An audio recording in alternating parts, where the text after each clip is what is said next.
Private Screening, a made-for-fun podcast recorded as a time capsule for COVID's national impact on the entertainment industry. I'm Sam. And I'm Grant. Neither of us have any expertise in filmmaking or storytelling. We don't even have a set schedule for this podcast either. We just want to have fun and record our own reactions to add to the conversation.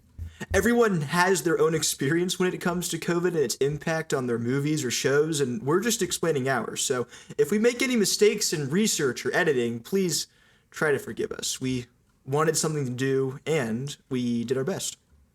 We did our best. Hopefully. I'm praying.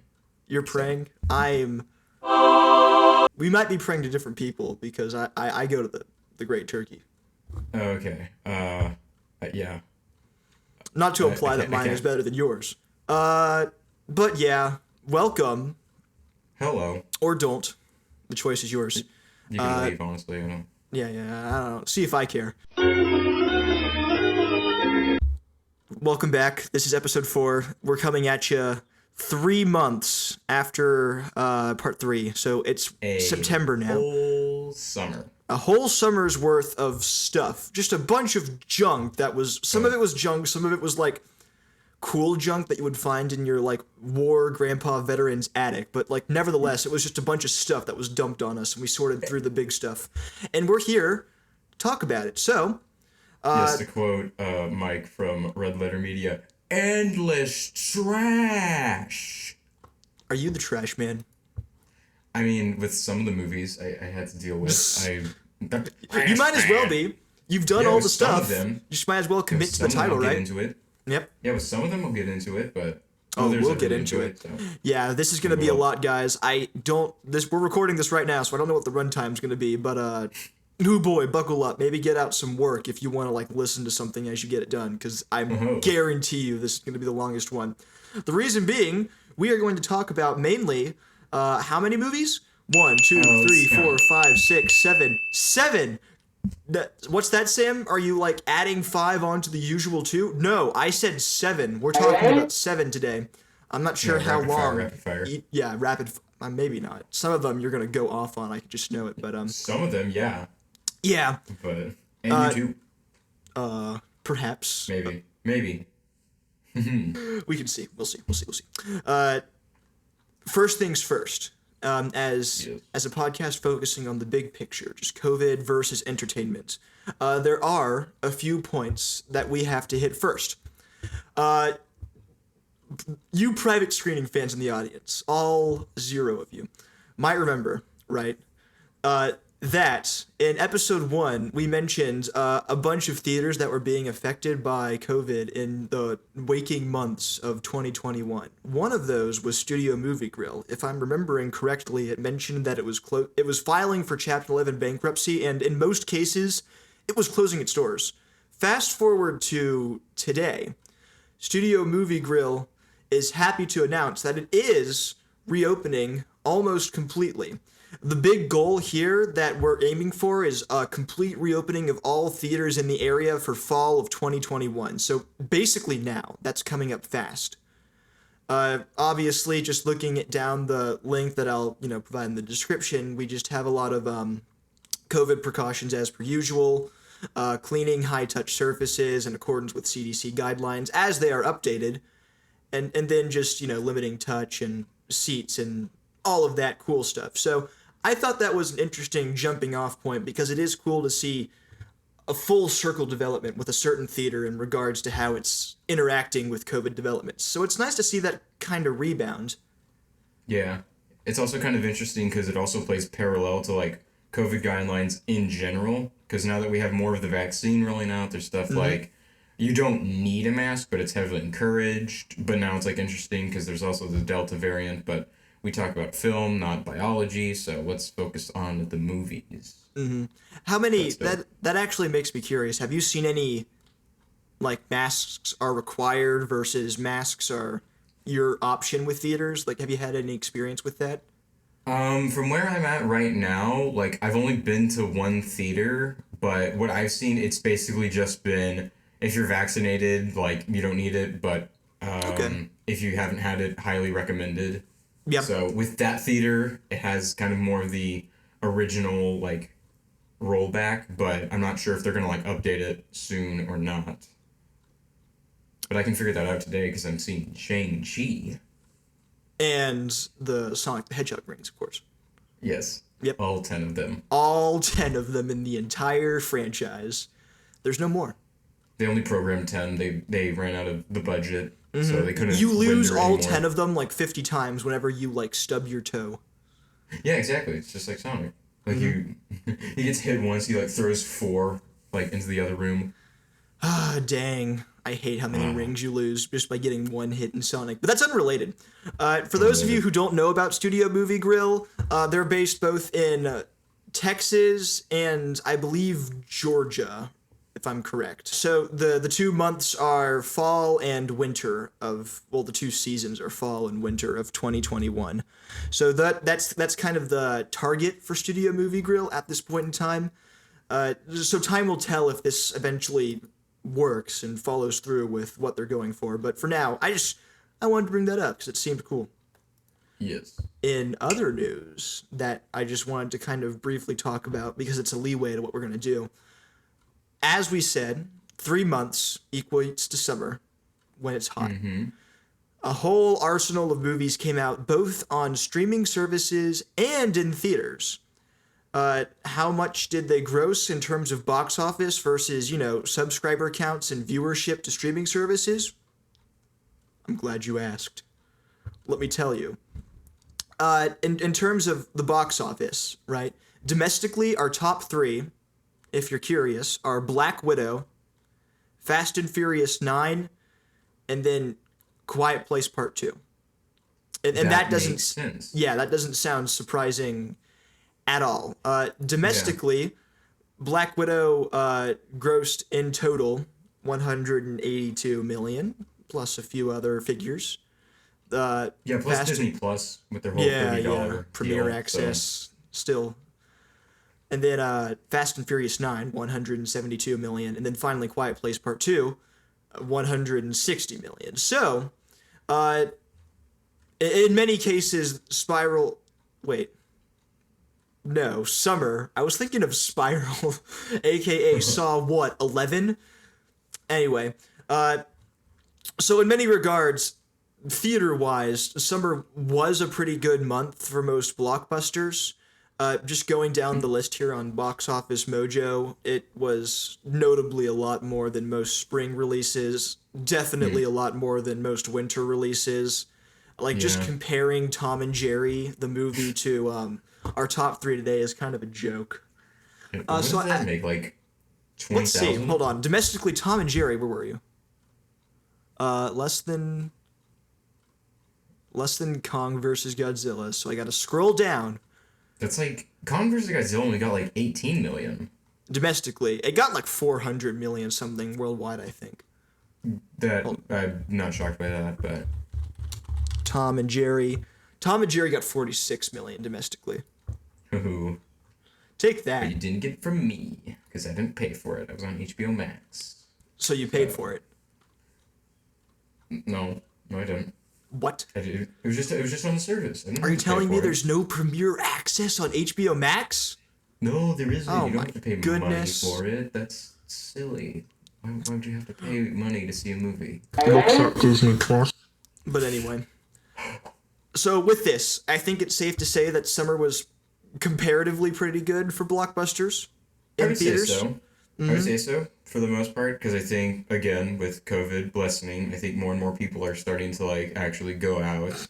Plus, like, there's actual movies, because think about back in the winter, there was, like, no releases. Nothing. So, I think, like, with actual hit classics, such as Space Jam 2, which we will The get Boss into. Baby Family Business. With stuff such as these instant classics, obviously, I think that numbers would bump up. So, Yeah, that's kind of only a naturally given. speaking. Now, Yeah. do you think this will be maintained moving forward? Because we do have a Delta variant now. That is true. But I'm going to argue it is, because I know the Delta variant's out there, and obviously we need to take precautions for it, but I don't think it's going to have too much of an effect on, like, the population and everything. So, There might be a dip, but I don't think it's going to be nearly as severe as the dip when COVID first hit. So, That's fair. yeah.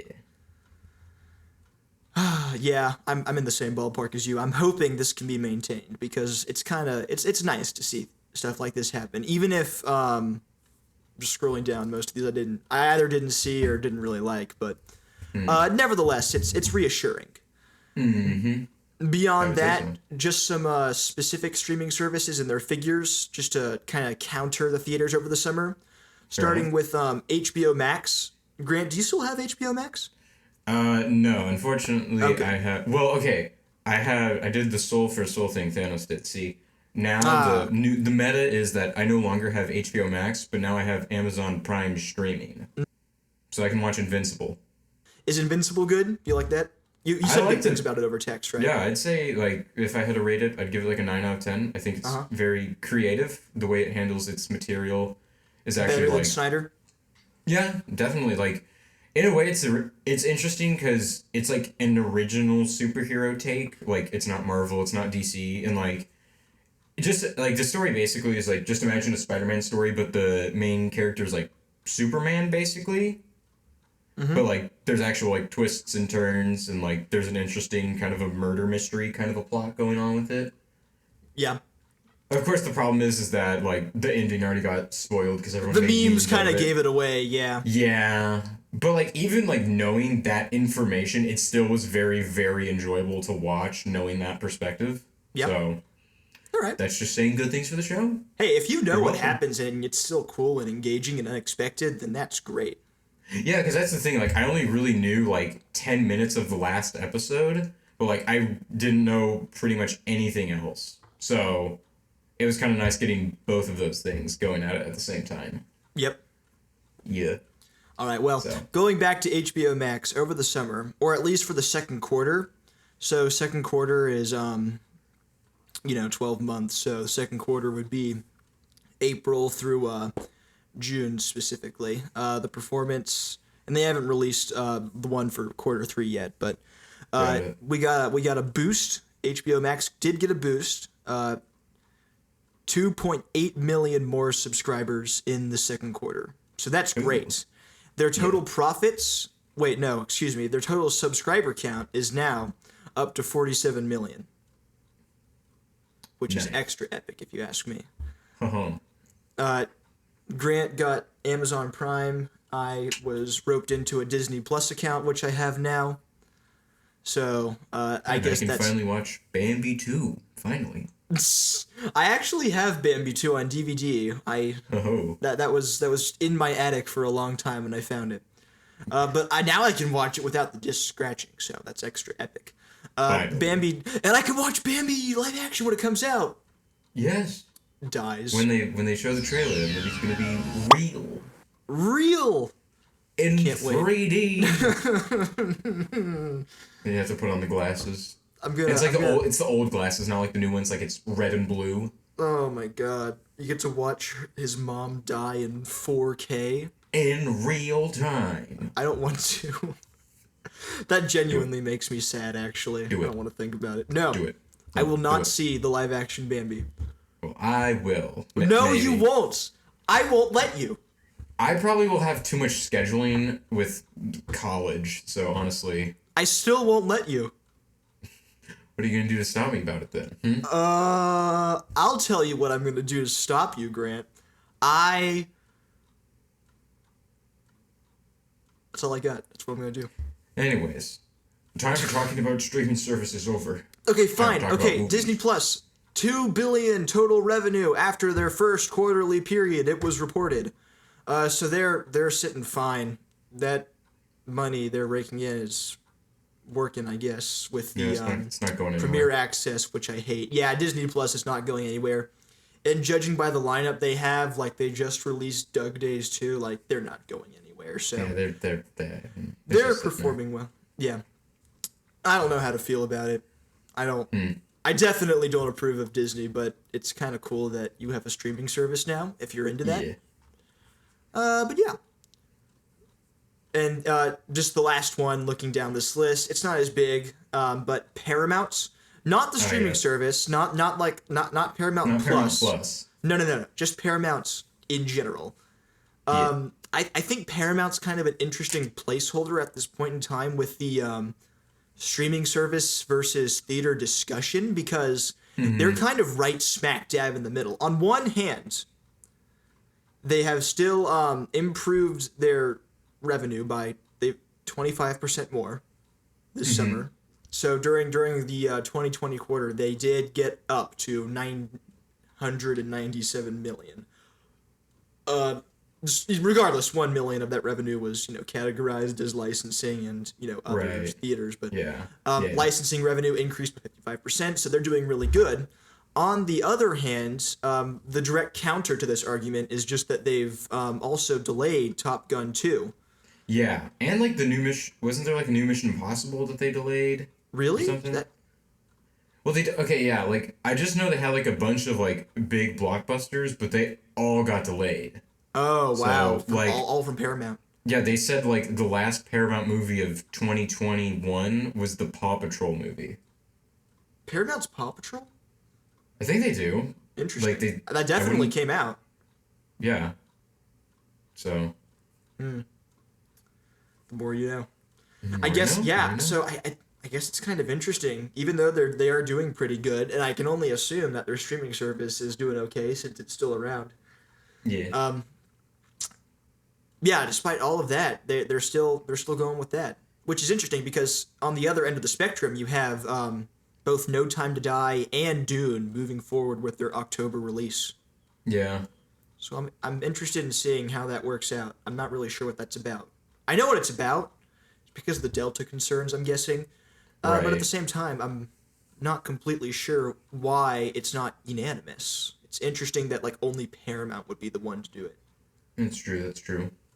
But yeah, that seems to be the only major picture studio that's following that trend. Other than that, everything seems to be in unison. Right. So. Do you have any predictions or anything else that you want to bring up before we switch it over? I mean, all that sounds about right. So I think Yeah. pretty much hit the nail on the head. So I guess we can move on. Okay, so that's kind of where we are. Just in retrospect, we kind of paraphrased a lot of stuff that happened in 3 months. Yeah. But And there's on the probably whole, a bunch of stuff over the summer like we didn't cover, honestly. Yeah. But that's just kind of where we are at the moment. Of so recording. we're kind of seeing a rebound with theaters. Streaming services, at least the ones that were popular in the first place, are still there. They're still doing pretty good. And then, just other than that, we can only kind of wait and see what happens. But definitely evening out the two extremes. Like, theaters really aren't as in much of a disadvantage as they were before. And I say this because the next 7 movies that we're about to talk about are both theater and streaming service Yeah, exclusive. that's So we true. have a mix, which Yeah, is going to 'cause, be interesting. Because let's see. I guess counting them, I saw 1, 2, 3. I saw 3 of them from streaming. I saw 4 in theaters. And I mean, some of these are like a mix. You can see either streaming or in theater. Yep. Some I could only find like online. Some I think were theater. Some might have been theater exclusive. Mhm. Some of them. Like, should we like go ahead and get into it? Yeah, let's do it. Okay. Because All I right. mean, a theater exclusive could have been our first movie, Nobody. Definitely. So we're going to go in chronological order, by the way. So starting in May and ending in August. Yes. The first movie up, one of 7, is Nobody, starring Yes. Bob Odenkirk and directed by the same guy who did, what was it? You've seen it. It's Hardcore the Henry. Hardcore Henry, yeah. Yeah. That one. You have more experience with this guy, this director. Can you kind of Yeah, try to describe his style and what he goes for? Let me pull up his name because he's a really good director. I want to Because- respect him. It's interesting. Hardcore Henry to me seems a lot more over the top than Nobody. Nobody kind of felt more like a John Wick thing, and I haven't seen John Wick, so I might be completely wrong here. So But then- kind of diverse, kind of well-adjusted kind of director, or at least with action choreography, since to me, it seems like he can nail both the grounded feel of action as well as the over-the-top stuff that I saw purely based off of the Hardcore Henry clips. Yeah. So the name is like I could be saying this wrong. Please don't hate me for this, but and like Ilya Nashler, something like that. Mm-hmm. That's the director. The big movies, as we said, Nobody and Hardcore Henry. So Yeah. Going back to it, I would agree. I think he has a very good style with the action because Hardcore Henry, if you haven't seen it, it's a pretty straightforward action movie, but the big twist is like it's all shot in first person. So Yeah. but the way in which like he uses the first person's actually like there's a sense of variety with action. It's not like, okay, here's a gunfight, here's another gunfight. Like every scene actually feels like you're doing something slightly different, and like it doesn't feel like it gets too repetitive. Yep. And so it's just kind of problematic because there might be like some stuff with Hardcore Henry that's like, since no one's really done it, you have to air out a bunch of problems with a style of filmmaking that no one's really tried to experiment with. But from what I got out of it, I just got a really fun, entertaining movie. And I can say the exact same thing for Nobody. Absolutely. We are in unison when it comes to Nobody. We both saw it in theaters, We did. and we had a great time. Nobody is about Bob Odenkirk, who I think was just an assassin back in the day who worked for the government, but then has since retired and is living the life as a dad in mundane 21st century suburbia. And he's kind of just on the down low until he kind of loses it after having a really bad day, and that ignites a whole series of events that gets him mixed up with like the Russian mafia. Yeah, basically, so you're right. Like, I think it was like he was working for the government and then he retired. But then there was like a home break-in and he was gonna stop it, but then like he pulled back and he's like, no, I'm not gonna do it. Until eventually, like, he spiraled down and said, okay, you know what? No, I am gonna like get it back because like they stole from my family. But then that escalates into a whole conspiracy where there's like a Russian club owner, and so then he has to take him down, all while juggling his like 9 to 5 job at a business. Yeah, all of this business, while he's but- trying to just get paid. Basically. Yeah, so this was really fun. It's weird. I just kind of we both kind of talked about how this movie tended to be more grounded than Hardcore Henry with its action. Yeah. But having said that, it's also really goofy and really funny in a doesn't really take itself too seriously kind of way, because it has the mix of both the appeal Yeah. of being both age midlife crisis dad kind of vibe, just like trying to get by and help his family while also, you know, being a super spy and taking out so many guys that it just gets insane how many things he can do. Yeah. So it starts. One big thing that I really like is just how it's put together, both visually and narratively, because the Yeah. big thing that I think we both noticed by the end was this movie was short. Like, it did not waste its time Yeah, at all. because that's the thing. Like with National, if I'm saying that right again, with both Hardcore Henry and Nobody, both of those movies are like 90 minutes long. Because Yeah, tops. I think he does a great job. I'm not sure if he writes his movies, but with what he works with, he does a great job keeping everything concise and to the point, but still getting like the most out of it. Because the like Hardcore Henry's way more crazy, but that's because like there's all these like it's much more just kind of like unrealistic in a sense, because it's like Henry, like the guy in the first person, is a robot basically, but then cyborg. yeah, like the opening scenes, like you get like your left arm screwed in after like coming out of the creation chamber. But then like Nobody is like, oh yeah, Bob Odenkirk is your everyday dad, but until he isn't. So Yeah. And the catalyst for that, the bus fight, Ooh. might actually be the best part of the movie. I think yeah, that's arguably you could argue that's the best scene, mainly because that's where it kind of plays into the more gritty, realistic violence of the film, but also it has like some comedy. Because even looking back, like I think Nobody was the last movie, like the latest one I saw, not like the most recent. But even then, like I think there's just like little brief moments. Like I remember there's a joke like he was like choking a guy out with like the "Stop the Bus" sign, but then like Stop while he's request. doing that, like there's just a shot of like it's like "Please stop" sign flashing, and so Because that's the thing I will say about this movie is that I think it has a really good sense of humor. Mm-hmm. Because yeah, because like the reason that home break-in happens is because they just like put a pizza box that opens the garage door. It's like it's a pizza box that props it open. Oh, So really? I didn't see that part.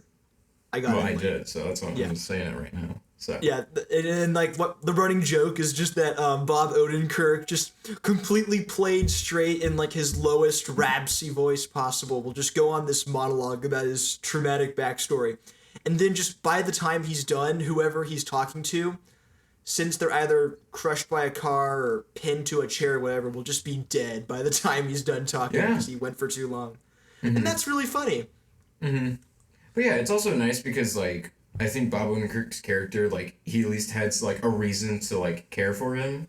Mm-hmm. Like he seems well defined enough for me to get invested in him. And like it's not like some crazy like over the top narrative that's like really pushing the boundaries of an action movie. But I think it's Mm-hmm. nice because it's a movie that I think is well worth your time. Just like if you want a fun, entertaining movie to just sit down and like enjoy and watch the filmmaking, watch the story, this is definitely one I could point you to. Yeah, and it's definitely respectable in terms of story too, because Oh yeah. the heart of it, like really the heart of it, is just Bob Odenkirk trying to find this balance between being a good dad versus kind of giving in to what he's used to and what he knows, just as an assassin from his old Mm-hmm. life.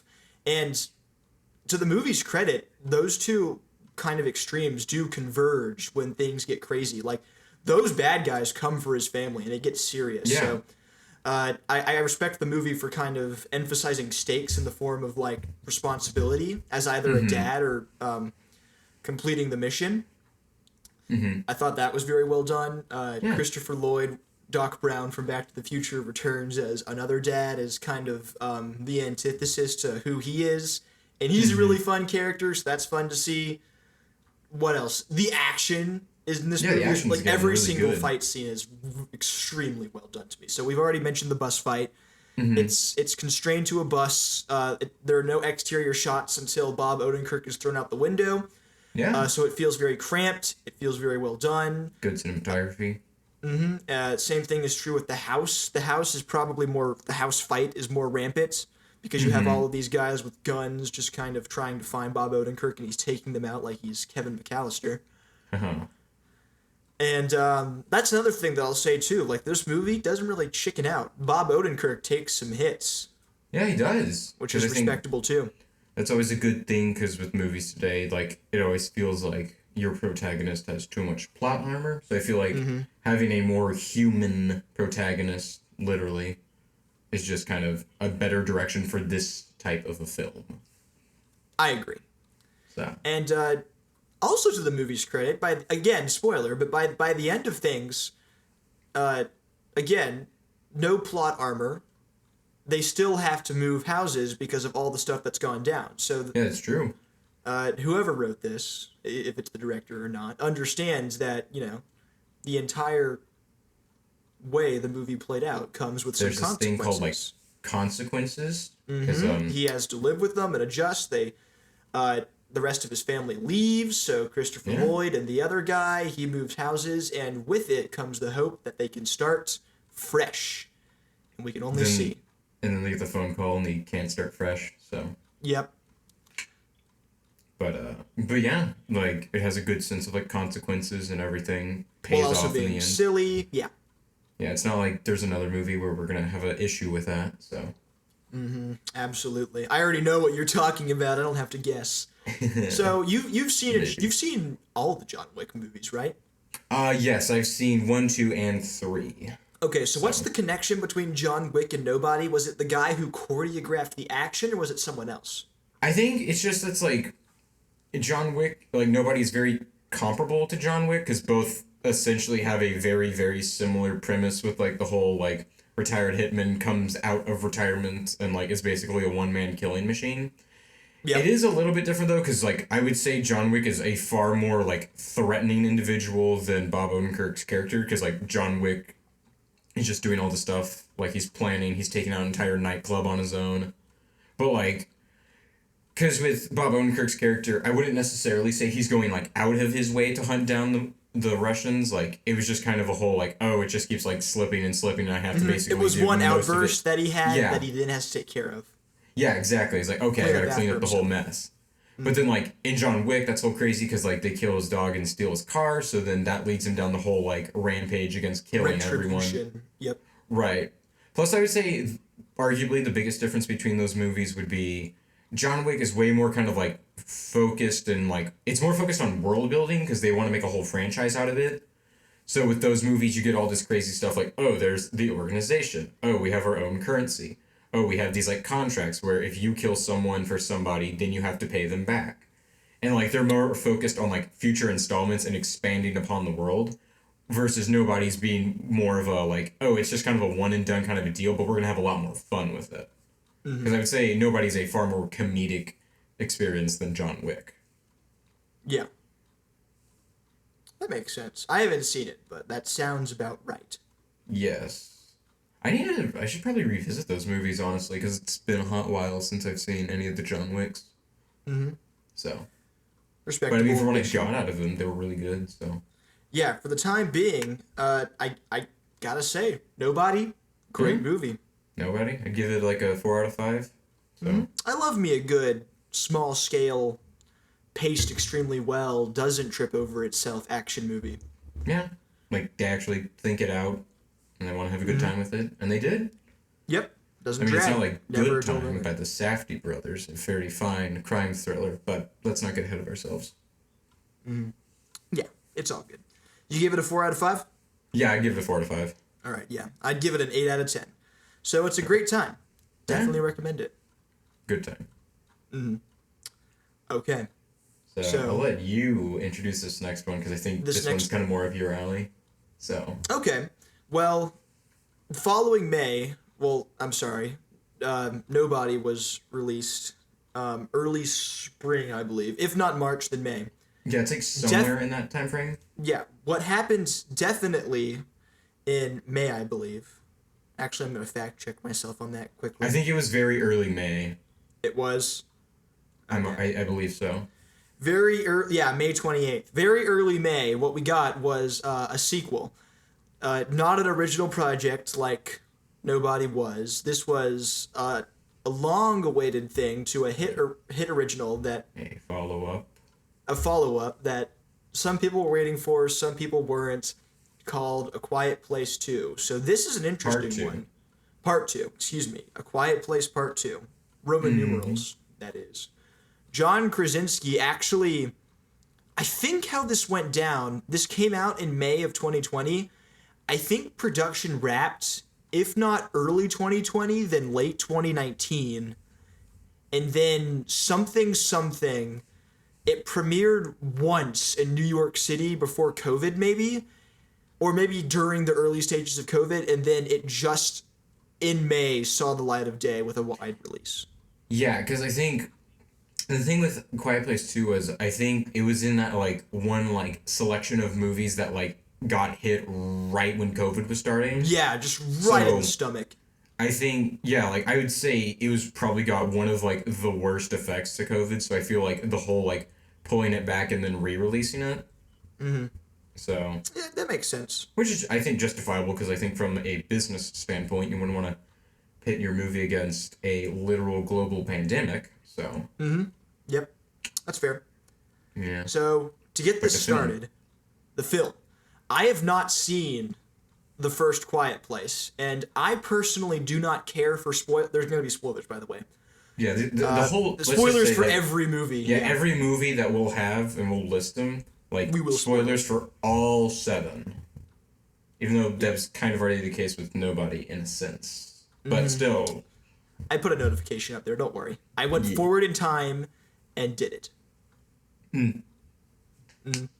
if you don't believe me, just, I don't know. Don't watch Bambi, live action. Don't do it. I will, but I will. No, why? I'll put my hazmat suit on, I will walk in the theater, I will have my bunch of crunch, and there will be no one in the theater but me, because I'm going to go to the early 10:30 showing. Okay, good. And it'll only be $6 for a ticket. Good.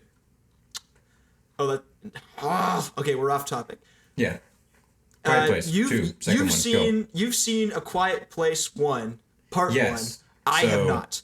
over the Thoughts? summer when I was at camp on our time off during training, the counselors saw A Quiet Place Part 1 in preparation for Part 2, and then we saw Part 2 in theaters. So, Okay. What were I your thoughts on mean, part one? Just so everyone knows. okay, I guess this is going to be my hot take for the episode, I We're gonna suppose, have because a I don't. couple of those, Yeah, there'll be a maybe. few, but I guess I'll open this up. I'm not really a big fan of A Quiet Place, because Okay. I will say this. I do enjoy its premise. I like the whole there's monsters and it's sound, and the whole if you make sound, they hunt you and all that, and so you gotta like be quiet, hence the title. It's just I wish that the execution was better. It's just I think the script with one and two, like it feels very we have to have a lot of contrivances and just oh isn't that Mm-hmm. convenient for the monsters, like it feels like it really goes out of its way to just like forego a lot of logic to just have these setups. And so and I'd be fine with it if it was just like your typical run of the mill kind of a horror movie, but the problem is that this is being like praised as isn't it like one of the top blockbusters for horror right now? Because like the first Uh, one got praised to high heaven, if I remember, and like the right. second one, I don't think the second one reached that same level, but a lot of people were still saying positive stuff about it. It's Right. just It was one of the top three that we talked about domestically. yeah, it's true. So obviously, if money's saying anything, clearly there are people that are supporting this. So it's just that I guess since I have more raised expectations, I just feel like it would have something that would compel me more. Mm-hmm. And it is interesting because there are elements I do enjoy. Like I think the directing from Krasinski is really good, and they do have good body language. Yeah. But it's just I kind of wish that there was better setups. If you get what Okay. I'm getting at. Would you say that the setup feels contrived in that it doesn't feel natural or fair in Like in terms of the some world that it's setting up? like in some cases I would say so. Like for example, in the first movie there's like a scene where it's like, okay, we gotta go get some water for the house. And so they go to the waterfall and like that was probably my favorite scene from the first movie because like there's actually just a nice little scene where like John Krasinski can talk and it's like, oh, see the monsters are adjusted to the waterfall, so if we whisper we can talk. And like that was actually a nice scene because like that felt like it was expanding upon the world and actually like took its premise and did an interesting idea with it. But the problem is the next scene when they're going back to the house, they just like randomly run into a dude whose wife just so happened to be killed, and there's no explanation as to why. It's just she's dead, and so then the guy for no reason just screams, and so I'm just wondering, why did you run into him?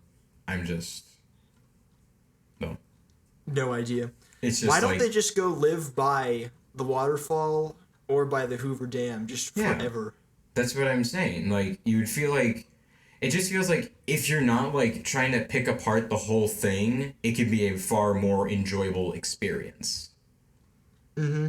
I And feel that like. is kind of disappointing too to me when I think about it, just because to me it seems more like it's going for a more intellectual feel. Yeah, It's see, not that's just some kind sort of of pulpy, slashery kind of horror flick. It's actually trying to be reasonable with its logic and consistent with yeah. its It rules. tries. It's trying to be smart, but I feel like it's not like It's as also smart trying as to it have it thinks it both is. ways. Yeah. Yeah. So considering it feels trying to have more of like an intellectual take on its horror, I just don't feel like it pays off. Mm-hmm. So, but that's me. Have your Okay. opinion. Watch the Well, film. Grant, that's well and good and all, but there's just one question that I can't wrap my head around it. I need to know Oh, what is it? where in God's green earth was John Krasinski in A Quiet Place Part 2. He was not there. As someone who has not seen Part 1, I saw John Krasinski in the prologue of Part 2. Wait. Where is he? I almost said The Last of Us Part 2. I No, saw him in the no. prologue of A Quiet Place Part 2, and then he was gone. Hey, he was in the first one. Well, you want answers? I'm pretty sure he dies, Yeah, but he died. okay. Because like, 'cause, yeah, I kind of remember like when the first one came out, everyone was talking about like the big emotional scene everyone mentions with the first movie is that's like there's this whole setup where it's like at the end of the first movie the monster like I forget why but it's like the monsters are like attacking the house and so like there's this whole Because setup where someone made they're noise. naturally but like they're outside, and then like there's two kids, because there's the mom, the dad, the two kids, and then there's also the baby, but which the baby plays more of a role in the second one than the first one, I would say. But the kids are like in a truck, and the monster's attacking the truck, but then John Krasinski sacrifices himself so the kids can like get away in the truck, because like they're on like a hill, and so they can like take off the parking brake. But yes, John Krasinski dies in the first movie, and that's why he's not there. I don't see why he'd be in the second one. But I paid for John Krasinski. Well, that's your problem. That's a How you dare thing, because you saw the second one. You didn't watch the first one. You don't have context. I did not watch so the that's first on one. you. Fine, So. be that way. Anyways. Well, that's interesting. This is the first one. This might be the only one, but this is the first / only one where Grant and we are at the crossroads, because I'm not gonna say, I don't know. This is a weird one, because this is a movie where I watched it, and I think the audience that I watched it with might have influenced me, but it was kind of funny because none of them were really looking forward to seeing it, because they were all kind of afraid of horror movies. So As am I. I just had people on either side of me just covering their ears. So that was kind of fun. But looking at it, it's so weird. I can look at it and understand the flaws and kind of agree with you too, because there's definitely some contrived baloney that goes on in A Quiet Place Part 2 that I will not defend. Yeah. Just some straight up, like, you did not have to do that parts, and you should have set that up better. But that being said, I also just really was in love with how well made it was. Yeah, My favorite example, sorry. Oh yeah, I was just gonna say, like, I would say that's kind of one of the positives that like is a saving grace of the film for me. But It's such a well-made horror movie compared to other things that I've seen, both in terms of, not just in terms of cinematography. The editing is amazing to me. There's Not some good editing. amazing, it's just pretty good to me in A Quiet Place Part 2, and that carries it hard. And when I say that, I also mean in terms of how it plays with sound too. Yeah. Because there's a deaf character, right? yeah, because like one of the big draws is that like the daughter character is deaf, so one of the ways they play into like, oh, we know sign language as a family, like that's actually like one of the more intelligent kind of The less contrived things. yeah, like you actually thought it out and you have good logic and reasoning, therefore this actually pays off. So And then you meet a character here who doesn't know sign language, so he kind of has to learn it as he hangs out with the daughter, and that's kind of his character arc. Stuff like that's one of the few instances where things make sense in terms of world building, and it works. So Quiet Place Part 2, I thought it was very well made. I thought it looked great. The best part, and probably the reason this sits well in my head, was the opening to me. Just kind of the alien showing up. That whole opening scene, the cold open, was just really, really good to me. I would say that's fair, because I would say with part 2, that's probably my favorite scene, and I would agree with you, because like I think that's always the more interesting is like how they show up. But I guess my one problem is that it's like I just want answers with A Quiet Place, because like I like the first movie, because the first movie I like that sense of mystery, the whole like, okay, like what's It their implies weakness, that it's going how did they somewhere. get there? Yeah, but like I feel like with part 2, this since they're going out and exploring beyond the house, and that was such a big deal with like the marketing and all that, I feel like this would have been the time to like start to answer some questions, but keep like, and like that's just the problem, because I feel like it's just part 1 again, but a larger scale. Yeah, And see, this is so- interesting because I haven't seen the first one, so that might be what's influencing me, because as someone who has not seen Part 1, the opening of A Quiet Place Part 2, just as a one-shot and with the whole way it played with sound and the different perspectives of the family, that as a hook worked really well for me and got me invested with what was going on, because I hadn't seen the first one. Yeah. And then from there, since it was more of a Quiet Place Part 1, according to you, just the way it maintained a mystery of what the monsters were, I guess, just kind of engaged me more, because maybe had I seen the first one and gone into Part 2 the same as you had, I might have been in the same boat wanting answers, But for what it was, since I had never seen part one, I was just fine with all of the implications that it set up and introduced without giving any answers.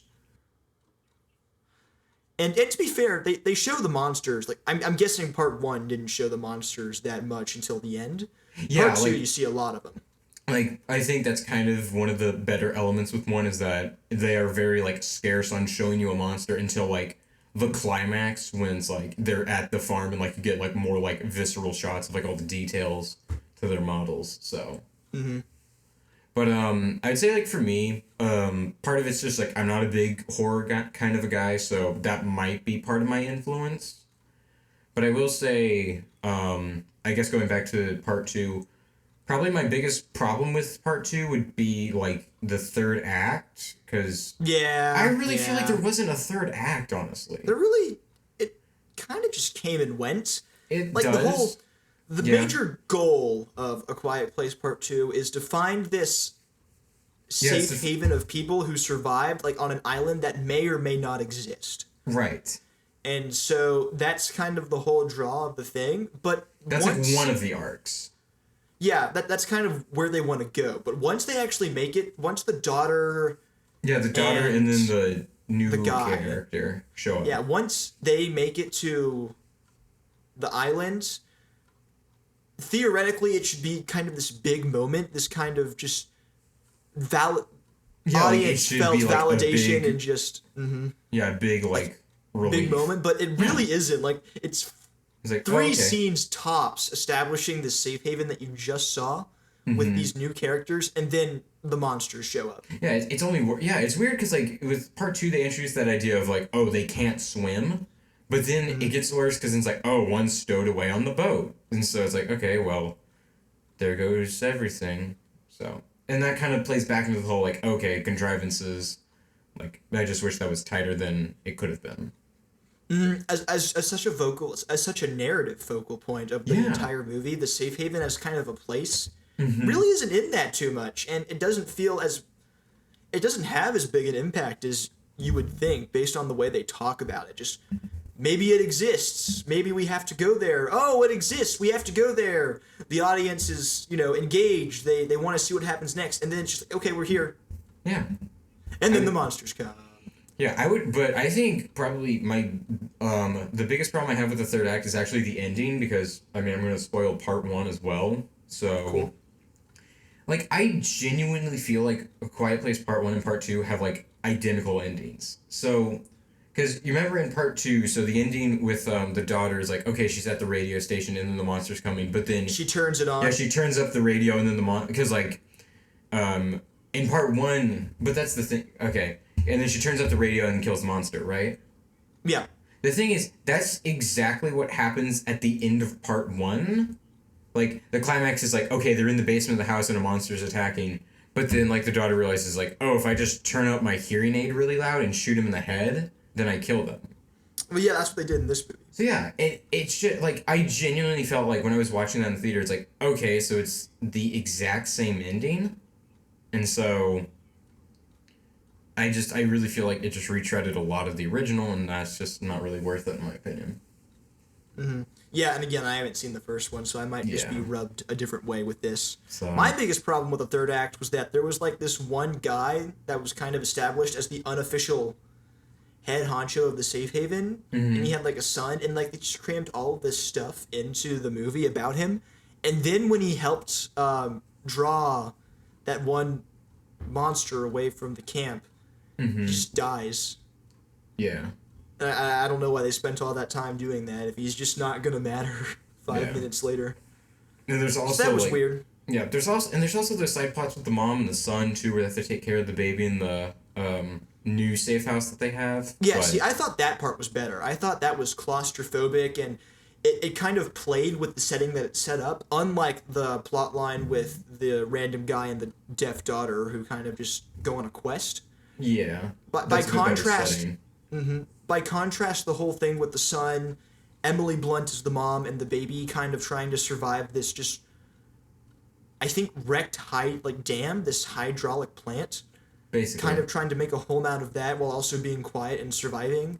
was pretty good. I thought that was very engaging. The whole thing they set up with the boiler and having to block the door from completely closing by putting some sort of block in the door and timing it was pretty good. Just kind of that I thought was like a good mix of both world building and incorporating it into a genuine survival story that was both grounded but also crazy in a way that built on itself to a satisfying conclusion. Yeah, that's a bit more fair, I would say. Even though it's just a shame though, because that's more of like the B storyline compared to the A storyline. So yeah, and again, the heart of the movie is still there with the family, and I think the heart of the movie is there with the daughter and the other guy who just ends up trusting her and going with her to try and find this safe haven. yeah, But at the same time, that kind of quest, again, the payoff doesn't really have a lot of payoff, just because the safe haven is just glossed over once they get to the radio tower. And then on that quest, you kind of just get other random stuff too, like the whole horde of zombie people on the dock. Like, what is that? Yeah, that probably could have just been cut out entirely. I mean, I get it's an example of what you were saying. It's just so the one monster can get to the island. So So there's a lot of stuff that again frustrates me, but at the same time, the parts that were good, I think were good enough to kind of carry my experience. And again, it's very well made. It plays with sound and editing, and it's shot very well too. So I think that carried it. And again, since I hadn't seen the first one, I was pretty okay with how they introduced it here as a mystery. yeah, Especially if you're going to use that opener. That opener just really brought me in. I loved that. yeah. So I think that's overall, anything else? I think when I rated it, like I gave it a 2 out of 5, but I might bump that up to like a 2.5, maybe. Sure call. So maybe. It's a 2.5 out of 5, somewhere for me. I can see that after hearing it. Yeah, I'll stick with 7. Yeah, That's me.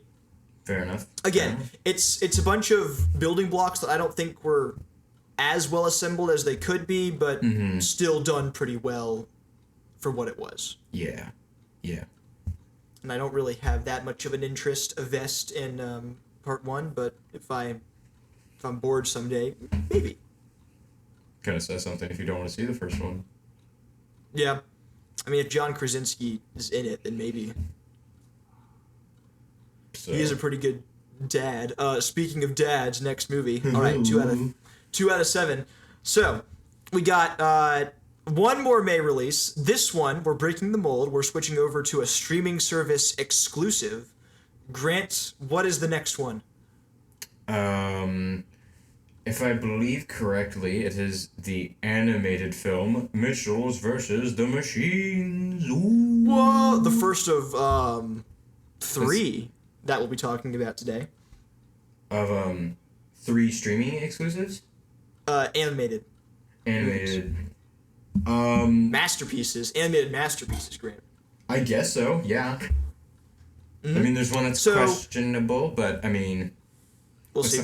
We'll get there. Anyways. Yeah, we'll get there, definitely. Yeah, anyways. Mitchell's versus the Machines, Sony Pictures Animation, right? They made Spider-Verse, right? Everybody loved it. Everybody knows what it is. It won the Oscar. It got praised. Yes. So then the same creative team, plus the guys who did Gravity Falls, teamed up to make a movie about a family road trip set against the backdrop of a robot apocalypse.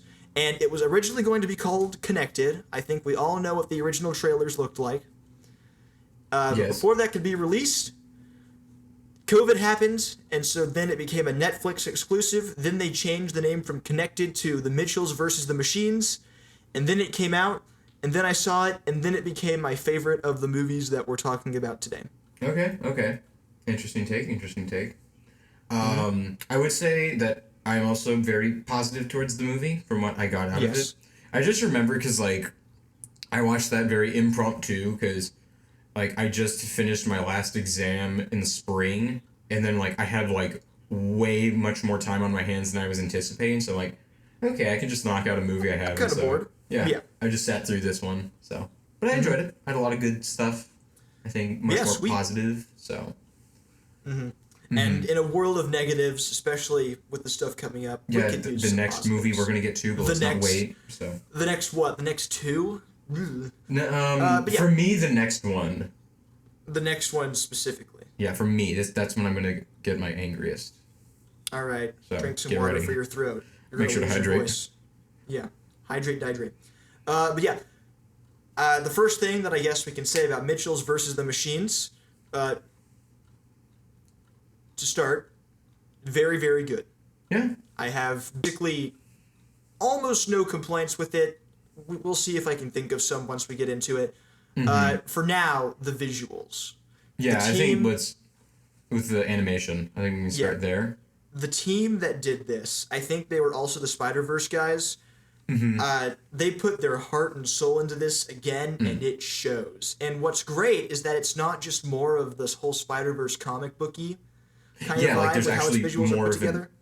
Yeah, there's more of a style to it. It's not like replicating the exact same. The emphasis here to me seemed to be more on how it looked more like doodles, if that makes any sense. Less, Yeah, like it feels more like a kid's sketchbook of like less- what would be going on, and like you can definitely see that with like the character models and the outlining. I would say. yeah, it's really sketchy. Less graphic novel kind of Yeah, composition. because and like more Spider-Verse just- felt very like much like a comic book, appropriately speaking. But like this feels more just kind of like, oh, I'm just gonna like doodle on my notepad, and so like seeing that get I'm bored in translated math. into like a 3D environment and how everything played out. And like even like it's interesting because like you could clash that with like the technology, and like how that felt more just like digital. Seeing those two work against Yeah. each other felt very aesthetically pleasing. Right. So the visuals, first and foremost, they're very bright, they're very colorful. All of them Yes. look like a Windows backdrop that you could use and love. And that kind of visual, kind of plucky style with how sketchy it is also translate over into the style of the movie tonally too, because it's such Yes. a contrast again from Spider-Verse. Spider-Verse again felt more like a played straight comic book entry that had some sense of humor that was more akin to an MCU movie. Arguably, you could sort disagree. of. It feels it feels like it's trying to be more of like a comic book come into a movie, like like a comic book being animated as a movie. Right. Mitchell's, by contrast, delves like so much more into Lord and Miller, Clyde with a Chance of Meatballs kind of comedy, and so with that, this doesn't feel so, despite being made by the same guys. I just want to say it, the talent it would take to make movies that different with the same team is very impressive to me, because both Yes. visually and aesthetically, it doesn't really feel the same at all. Yeah, that feels very showcases their range as like animators. The range, yeah, it's that's a very, good way of putting it. Yes, it's very talented filmmakers. Yes. So yeah, this is a movie about, again, a family. It's kind of got that Incredibles thing going. Actually, no, I think the better way to describe it, it's kind of more of a goofy movie thing, because you've got going off to college because it follows Katie, I believe. Mitchell. Is that her name? Yeah. Yep. I thought you were going to say Better Man. The Bedouin. But yeah, so because it starts with like, okay, Katie's going off to college, which felt very relevant for me because I was freshman in college at the time. So because that's kind of the main draw within the whole, like, there's a bit of family discourse because like the dad is very old fashioned. He's like, oh, camping, Boy Scouts, all that. And I think that was the driving force of the thing too. Yeah, that's kind of like I would say that's the main character drama. It's kind of the clash between Katie wanting to be like a film student and being more technology driven, and then like her brother kind of supporting that and him doing his own thing, while her mom just wants to have like the perfect family. But it's nice because every family member has like their own kind of an arc, and they actually It's have not just a something to played do. straight kind of thing. Yeah. So. Yeah. But then that's all set in the middle of like the new iPhone going rogue.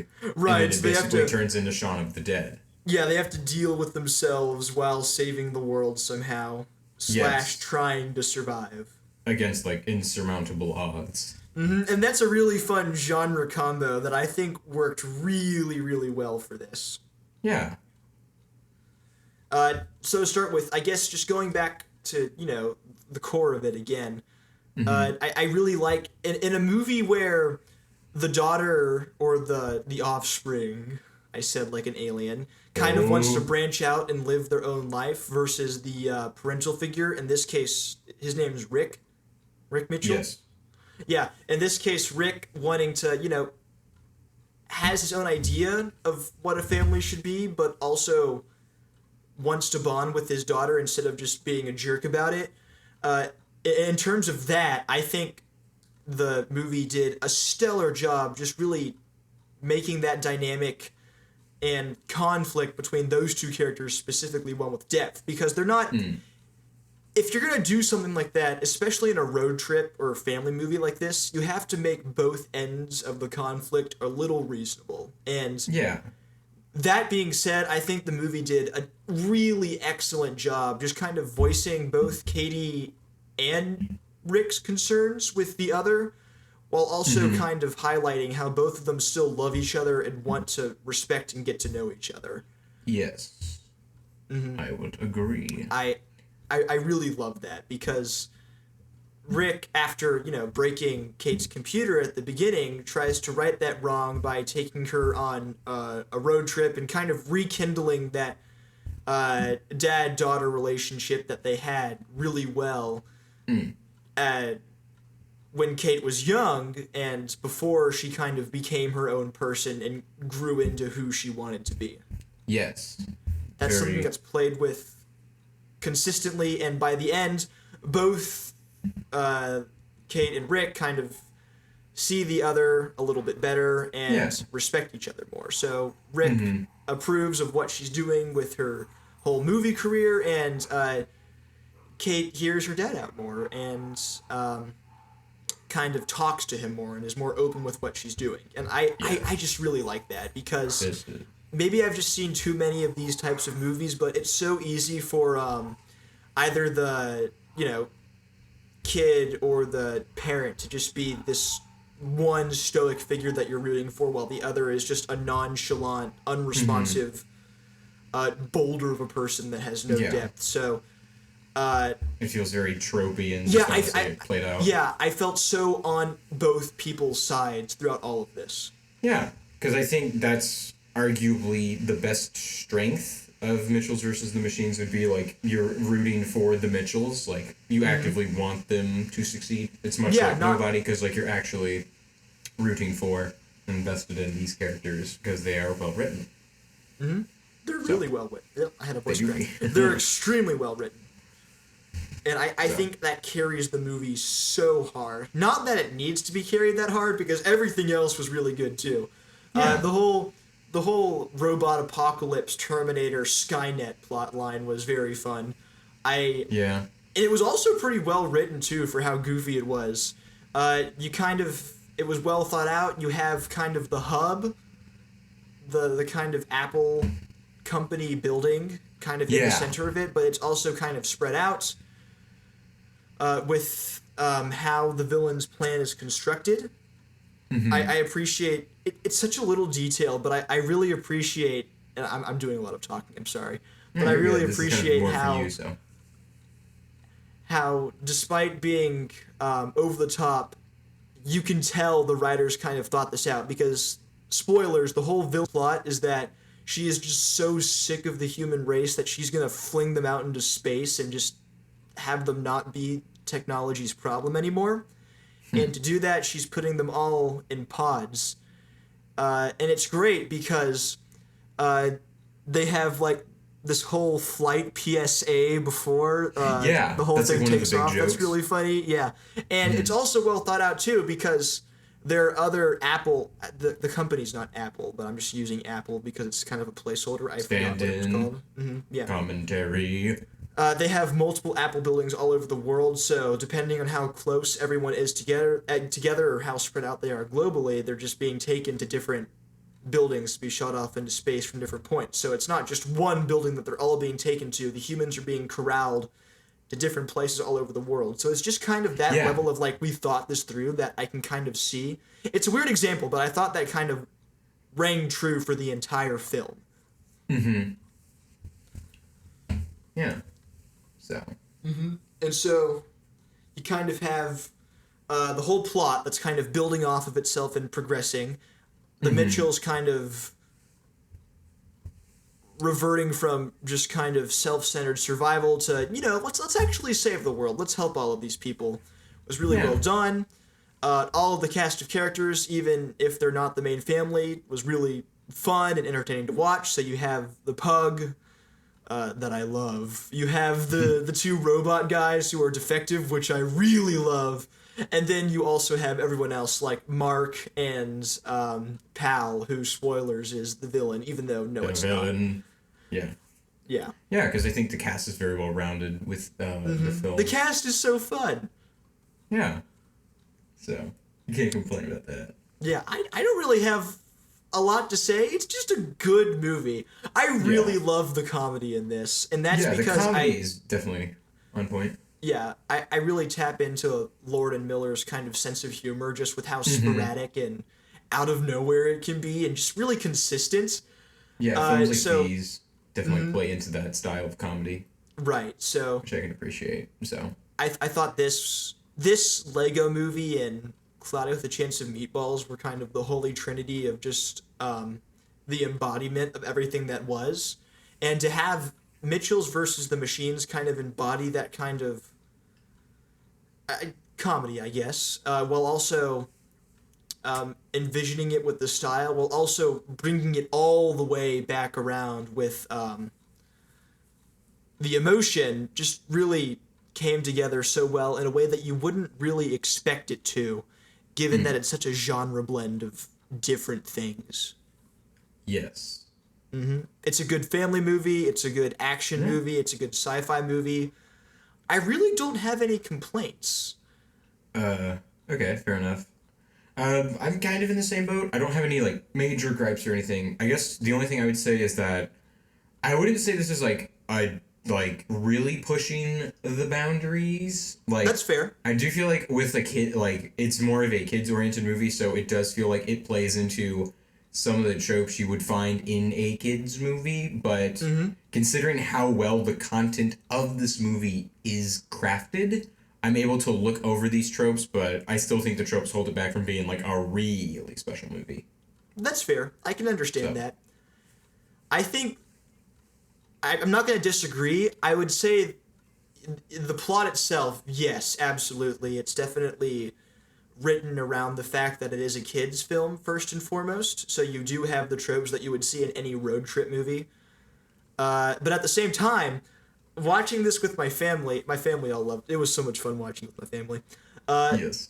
My parents picked up on a lot of jokes, too, that were sprinkled in. And it's a trite joke to make, but I did think that it did a good job appealing, at least comedy-wise, to both parents and their kids. My favorite example that got my dad cackling was just when the Mitchells broke into Pal's lair, Apple headquarters turned lair. When that happens, Rick Mitchell looked at the whole thing just with these beautiful orangey, yellowy, purplish hues and just went, this looks like a Journey album cover. And that got my dad. So just little examples like that, I think go a long way to really engage this is a family movie in the purest sense of the word. Mm-hmm. Like every age range, I think, can get something out of this. Yeah, which is good because I feel like every character is supposed to connect to like the audience member that they would associate with. Like The Incredibles. Yeah, very much so. And so then to have that with the comedy, with the different genres, just kind of takes the extra step and really makes this feel like I could sit anyone down, no matter how old, young, cynical, happy, and have them walk away with at least something, even if they don't get as much out of it as, I guess, me, based off of the way that I'm raving right now. Fair enough. So, but yeah. Yeah, it's so nice. I guess, do you not like Pal? You mentioned that one time. Oh, no, I'm fine with Pal, but, She's so evil, but I love watching her. Yeah, because it's basically just like the Joker, but Siri assistant. Yeah, like, I'm fine with that, honestly. But yeah, Eric Andre's in the movie, and he's funny. when is he not funny? When is he not? All the robots are super funny. I'm really trying to think of a con. If there's one thing I would say, I think the final fight drags a little bit, but like I don't care. It's fine. This I want to watch this movie again now. Like, if you're listening to this, don't pirate Mitchell's versus the Machines. Get a Netflix account and watch it. Do it. I love it. Support it. But yeah. Again, this team, I want to see them do more. They're so good. Yeah. Because I think Sony Animation, especially like with this and Spider-Verse, they definitely they've rebounded a huge hard. turnaround. So I feel like if they can keep this momentum going, they genuinely could be one of like the top names in animation. Hey, and I want to see that, honestly. Guess what their next movie is? What? Invisible Man redesign. How could they? Oh well. I guess closing thoughts. All good things must come to an end. Never mind. Shut it down. Yeah. Goodbye, Sony. Anyways, unrelated, but the fact that Adam Sandler isn't even doing Hotel Transylvania 4 should be a huge red flag. Like, if even he's not doing it. But anyway, closing thoughts. I guess, would you like to explain where this ranks for you with Sony and how you kind of see it? Like, I kind of did a lot of talking. I'm sorry. No, you're good. I definitely say that, like, that's probably the one you wanted to talk the most, so obviously I think I should give that to you, and I like that, so... Yeah, it's just, like, after a bunch of, like, garbage that we talked about with the other 3 episodes, it was kind of fun to do that. Yeah, because, like, stuff like Nobody and Mitchell's vs. the Machines, yeah. and, like, like, looking at the list, foreshadowing, like, I'd only say there's one other good movie on this list. Yeah. So, I think getting all this good in the first half is really solid. But, I'd say it's a 4 out of 5. I'd probably say I like Nobody a little bit more, but I still think Mitchell's vs. the Machines is still a very solid movie. Yeah. I'm kind of a sucker for Spider-Verse because I think that's the definitive Spider-Man movie. That's my take, but I still think there's a lot of strengths going for Mitchell's vs. the Machines, and as such, I think it deserves the praise it has received. Yeah. So... I agree. We'll see how it does come the Oscars. But for now, yeah. Yeah. No, this, Nobody, and the final movie of 7, I think, are just really good examples of pre-established genres that you kind of have figured out by the age of 15. Yeah. Kind of getting a spin on them in a really... Getting a new, fresh, unique take that is actually engaging and entertaining to watch. Yeah, I think Spirit is the best way to describe these movies. They're kind of like reinvented in a way. Mm-hmm. Unlike our next movie. Do we have to? Yeah, you're the one. Mine? You really did a lot. Oh my. Yeah, this is probably going to be the most... This is like my counterbalance to Sam talking on Mitchell's vs. the Machines. So do I build up our next entry? Yeah, I mean, you built up Mitchell's kind of, so maybe I should do it. So, okay, yeah, you can... Unless, do you want to do it? Talking. I mean, I'm honestly fine with either. I can do it if you want to do it. You seem kind of excited to get into it, so if you want to go. Okay, brace yourselves. So, I think this was also a May release, so slight spoilers there. I'm gonna check while you're talking. Maybe. I think it was late May. Let's see. Because I think I watched this before I left. This is also a streaming service, right? Yeah, it's May. Yeah. This is also the other streaming exclusive, I believe. Mm-hmm. But, So in episode 2, you may remember. Yeah, so, Zack Snyder. So... The best director of all time. Yes, so... Francis Ford Coppola of our generation that has won no Oscars. He's won no all awards. of them, Grants. What are you talking about? He won Best Documentary Short. Mm-hmm. But, okay, anyways, so... he made the Snyder Cut. We talked about it. I don't think it's good. It's not. No, it's not. Stop it. Enough. But anyways, so he had kind of a falling out with Warner Brothers. So he left their property. And so Netflix saw a very lucrative business opportunity. They said, hey, Zach, you want to make a movie for us? So Zach pulled out his one sheet of paper with every original idea he has ever created. And he hasn't opened that up since 2010, mind you. But he looked at the paper, he's like, okay, I can make a movie. And he made Army of the Dead, which Now, I am still debating if it's the worst movie of the year. It might be, but there's some that give it a run for its money, but this is arguably one of the worst movies of the year, and I'm not exaggerating. it is comedic how much you just despise this. Like, I was watching it with you, and I've never seen you that angry. I was vibrating, I was levitating, my eyes were glowing. I was like an Invincible energy reactor. moment. Yeah. I was furious. I was infuriated. You were incensed.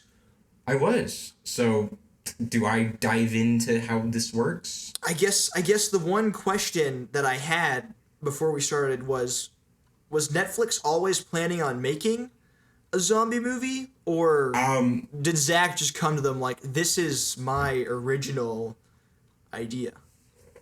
I honestly don't know. Like, I haven't done too much research into, like, what was the whole behind the scenes, like, getting to the point of making the movie. I'm not sure if it was, like, Netflix saw the success of Snyder and they're like, okay, we have a huge market of people that are just going to eat this up no matter what, so let's capitalize on that.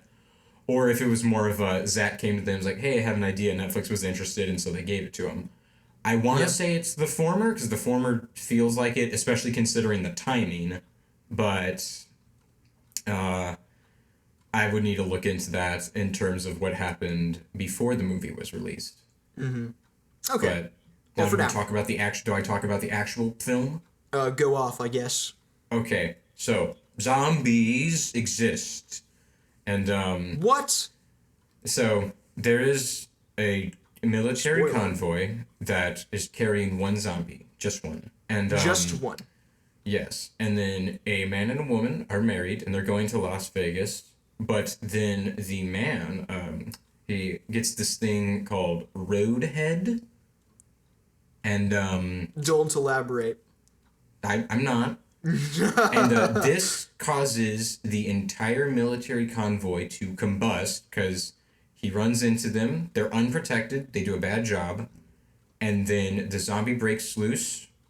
He turns the military convoy into zombies, and then literally every square inch of Las Vegas is overrun with zombies now.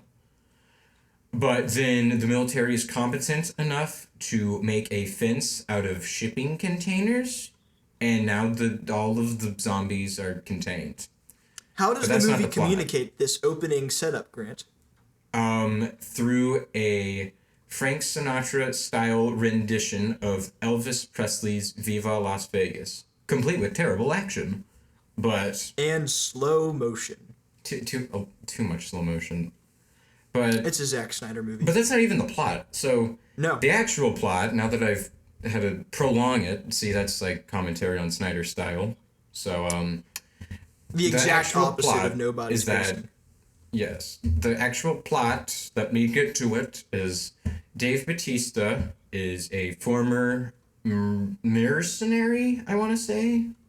Or he's living the quiet life, but then hotel owner says, I have money at a hotel in Vegas. I need you to make a crack shot team to break into my own hotel and break open the safe. This is later revealed to be stupid and pointless. Well, no, because we'll get into that later, because the actual plot is we need to get a zombie sample to make our own zombie army, which is the plot of a bad Resident Evil game, played deadly straight, but let's not get into that. So, Dave makes the team, and this takes an hour, mind you. Like, everything I've described takes an hour. The setup is an hour, which is insane to me. Yeah.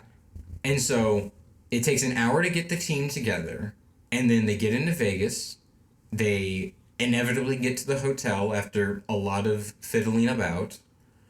They break open the safe, they get the money, but then the money was no good, and no one died until like the last 50 minutes, so that really deflates a lot of my investment and tension, and people keep dying, and then that's just a fight for survival, And then they make it out, but then everyone dies except Dave Bautista's daughter. And Dave Bautista's trying to rekindle his relationship with his daughter because he wants to start a vegan food truck or something like that. But he's dead, so let's not worry about that. And then they end on a final shot of Las Vegas and everyone surrounding it succumbing to radiation poisoning. But then there's a epilogue that is literally just saying, we'll wait for the sequel. And I just don't like this movie, Zach. I'm infuriated. How do you keep getting money? How did you have any credibility as a filmmaker? What even? Get real. Now. So Now, clearly, I'm that you've enthralled heard with this film. Now that you've heard Grant's plot summary, close this video and never watch Army of the Dead. Don't look at it. Don't think about it. Skip to the next movie because that's gonna be more fun. But not this movie. This is not fun. Don't think it. Don't say it. Don't think it. Don't say it. Don't think it. Don't say it. The Bye Bye Man. Army of the Dead, Grant. What were we talking about? I don't know. This film apparently. So. Okay. Yeah. So you've seen this twice. I saw it twice. I saw it 2 times on the same day. I saw it in the morning once, and I took extensive notes, and then I kind of forced you to see it. You kind of did. That evening. I kind of wasn't wanting to. Yeah, you didn't have plans, but then I'm like, come on, you're never gonna watch it, but we're here, so let's just get it out of the way. Yeah. So I did it, and it was arguably one of, if not the worst movie of the year. Yeah. I know there's some bad ones I heard, like there was an Amazon Prime exclusive called The Tomorrow War, which I might check out. That looks boring. I just want to see how bad that one is, but I'm honestly really just disappointed because I feel like there are people out there that say Zach is like this inspiring, like misunderstood film director, and I feel like seeing as how this was touted as like his complete vision, seeing he was the director, the writer, and the man behind the cinematography, I felt like this was his time to actually say, yes, I am a good film director, and he did the opposite of that. He made a muddling, confusing, completely just going against everything it establishes story with the most bland, one-dimensional, forgettable, meaningless characters, the most trite, forgettable, not worth my attention action, some of the worst technical work I've seen this year, some of the most lazy production design, and the cinematography is just way too shallow field of depth. It's just, yeah, it's even worse because there's this whole problem with like the camera work. There's dead pixels throughout the entire movie, which I didn't pick up on until I like kept reading reviews, but that's even worse because that shows that even with all of this money and support, you can't even have a finished movie that is 100% presentable. So what are you doing, Zach? And I don't even know why. Like, it's dumb because people say, oh yeah, it's bad, but it's dumb fun. It's not even dumb fun.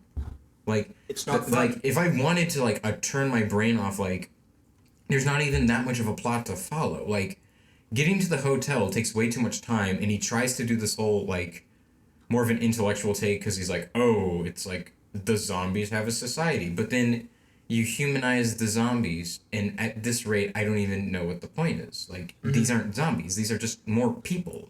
You didn't make zombies. Can I... great rant, by the way, so far. Thank you. I don't think this movie did a great job with zombies at all, and I'll keep this short. No. But if the whole point of zombies, if I may be so bold, is the fact that they are mindless hordes of just like what remains of human flesh, and that's what makes them terrifying. They have no soul, no identity. They're just mindless things that feed off of your mind, your brain. They eat brains. And so just like the familiarity of a human face just trying to kill you and eat you relentlessly with a whole pack of them is what makes zombies scary. what Army of the Dead does by like making them smart and intellectual just completely takes 2 steps forward and just removes the entire appeal and definition of a zombie. Of zombies. So why would you even Yeah. make this a zombie movie? Just make them mutants or something. Yeah.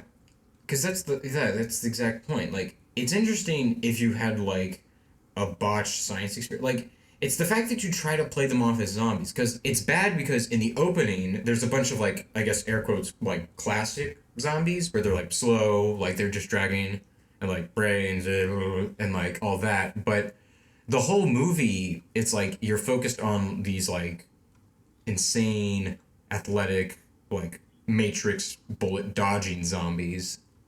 And I'm just like, because Zach wants to have some big, ambitious, I'm going to, like, redefine zombies. But you have to have your foundation. Mm-hmm.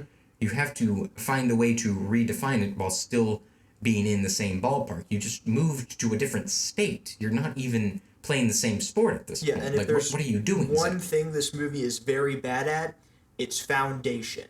The entire Yes. first act is like an hour, and I feel like it might as well have been 0 of those hours.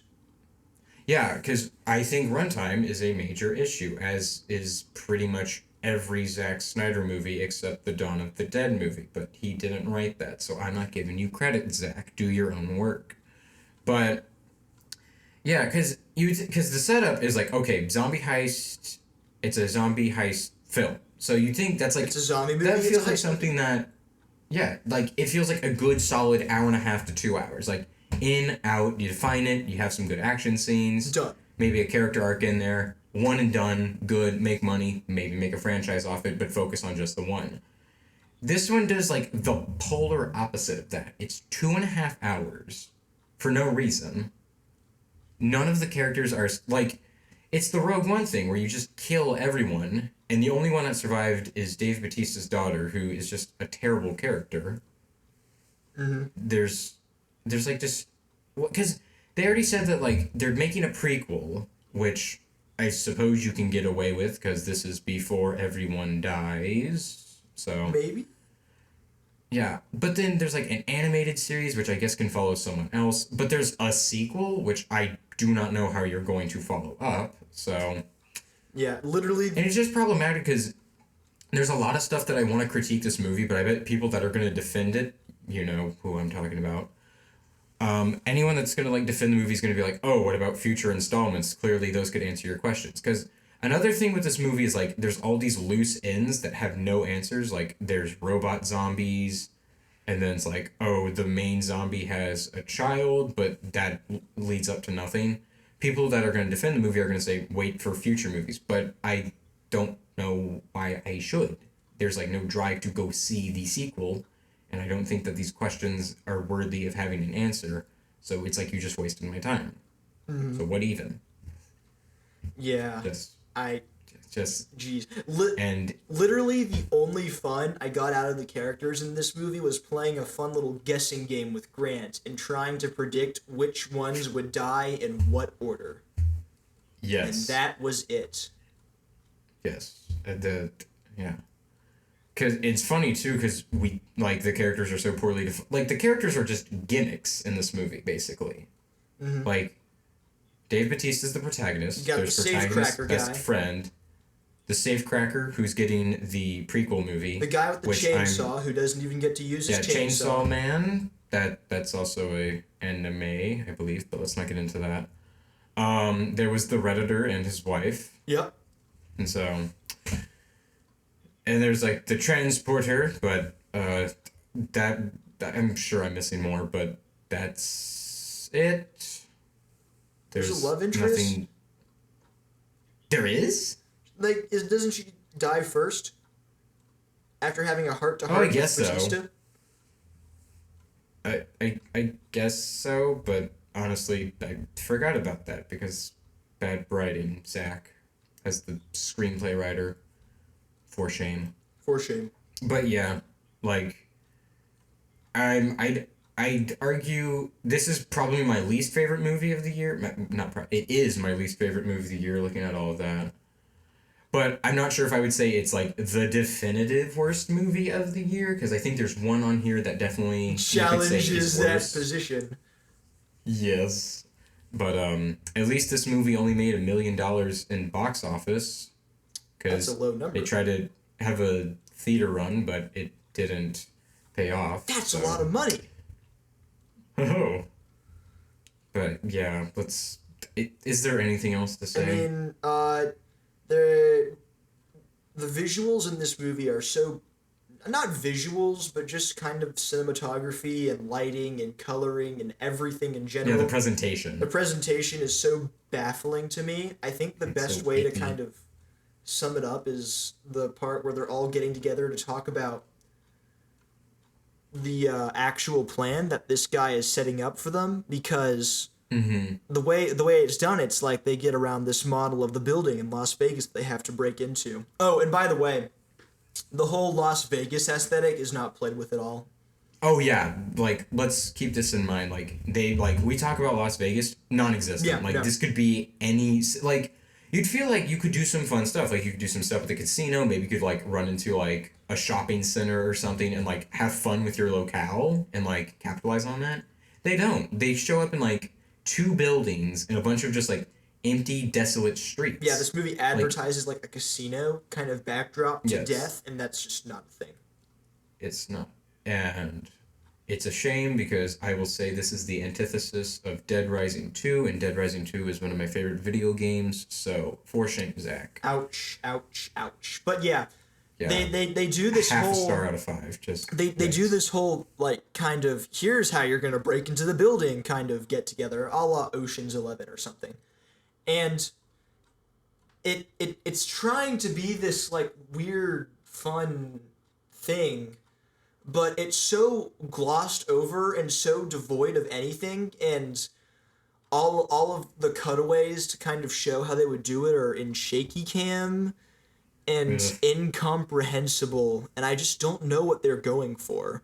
And Oh, but that don't you kind really- of goes into everything, like when they're kind of introducing the rules of the zombies with a sacrifice or whatever, when they introduce the zombie tiger, when they That- try humanizing the zombies, when again it's too bright or too dark and you can't see anything.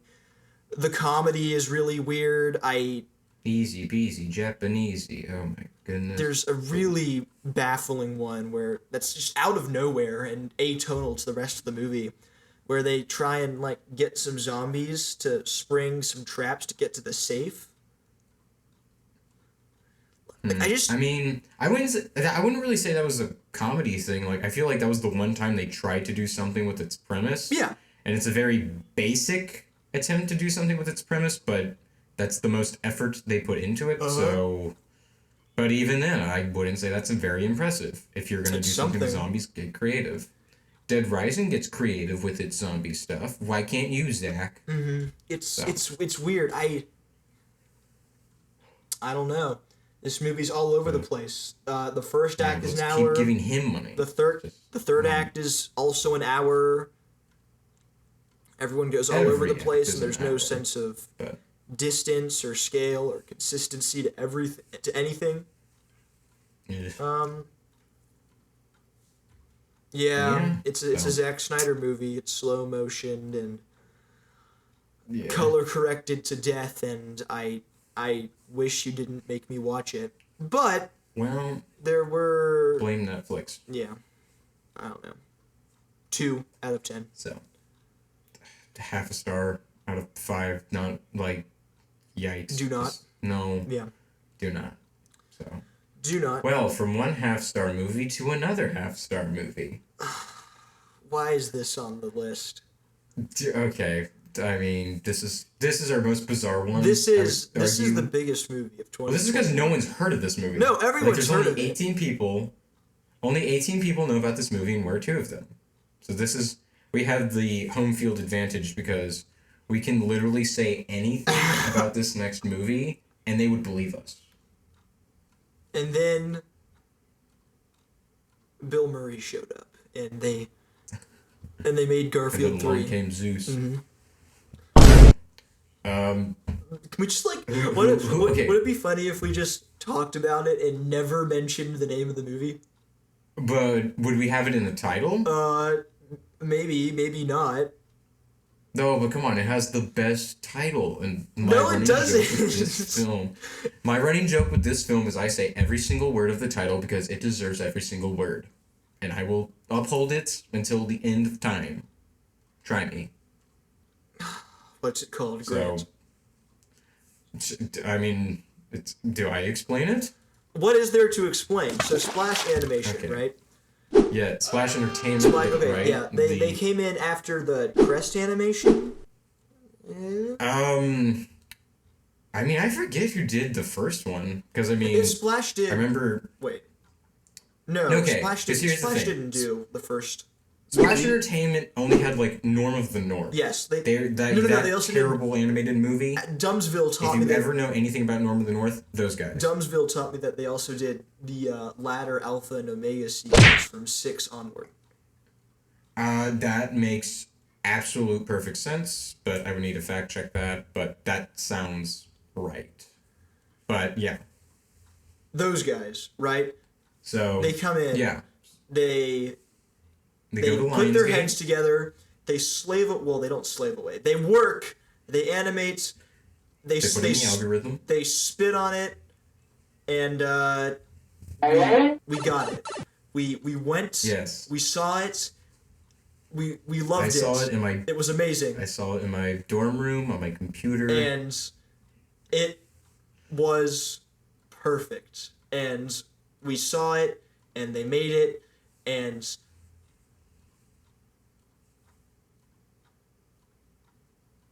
Rock Dog 2, Rock Around the Clock. Only It's in your theaters. fault. In select theaters only. In select theaters only. I didn't know this movie existed until you DM'd me a trailer, and I was in utter disbelief. It is my fault, isn't it? It kind of is, because if you never showed me that, We I would wouldn't not be have here. Why did I do that? Yeah. Because it's bad enough, because I just saw the first one offhand through, like, a family event that I was, like, helping with. But Yeah, that makes sense. then You saw you the showed first. me that there was a sequel, and now I'm like, okay, now I'm fully invested. We're seeing this through. No. You started it, so. No. And now I'm gonna No. start live action Bambi. No. This is all you. Look what you've done. Oh Look my what you've goodness. created. Good job. I will actually, like, But you can't see the live action Bambi. You can see this. you're gonna like hold me back as I try to redeem my ticket to the theater. I need to find a way to stop you. This actually, like, no longer is funny. I stood by with the Renaissance movies that were remade, but never that one. Not this. No. Not this. You can't. Not this. What were we talking about? Anyways, Rock Dog 2, Oh, Rock Around yeah. the Park. So, So, you've seen the first one. I have not. Splash. very offhand, saw the first one. Yeah, So, what? thoughts on the original, I guess? Yeah. You do that, buddy. Okay.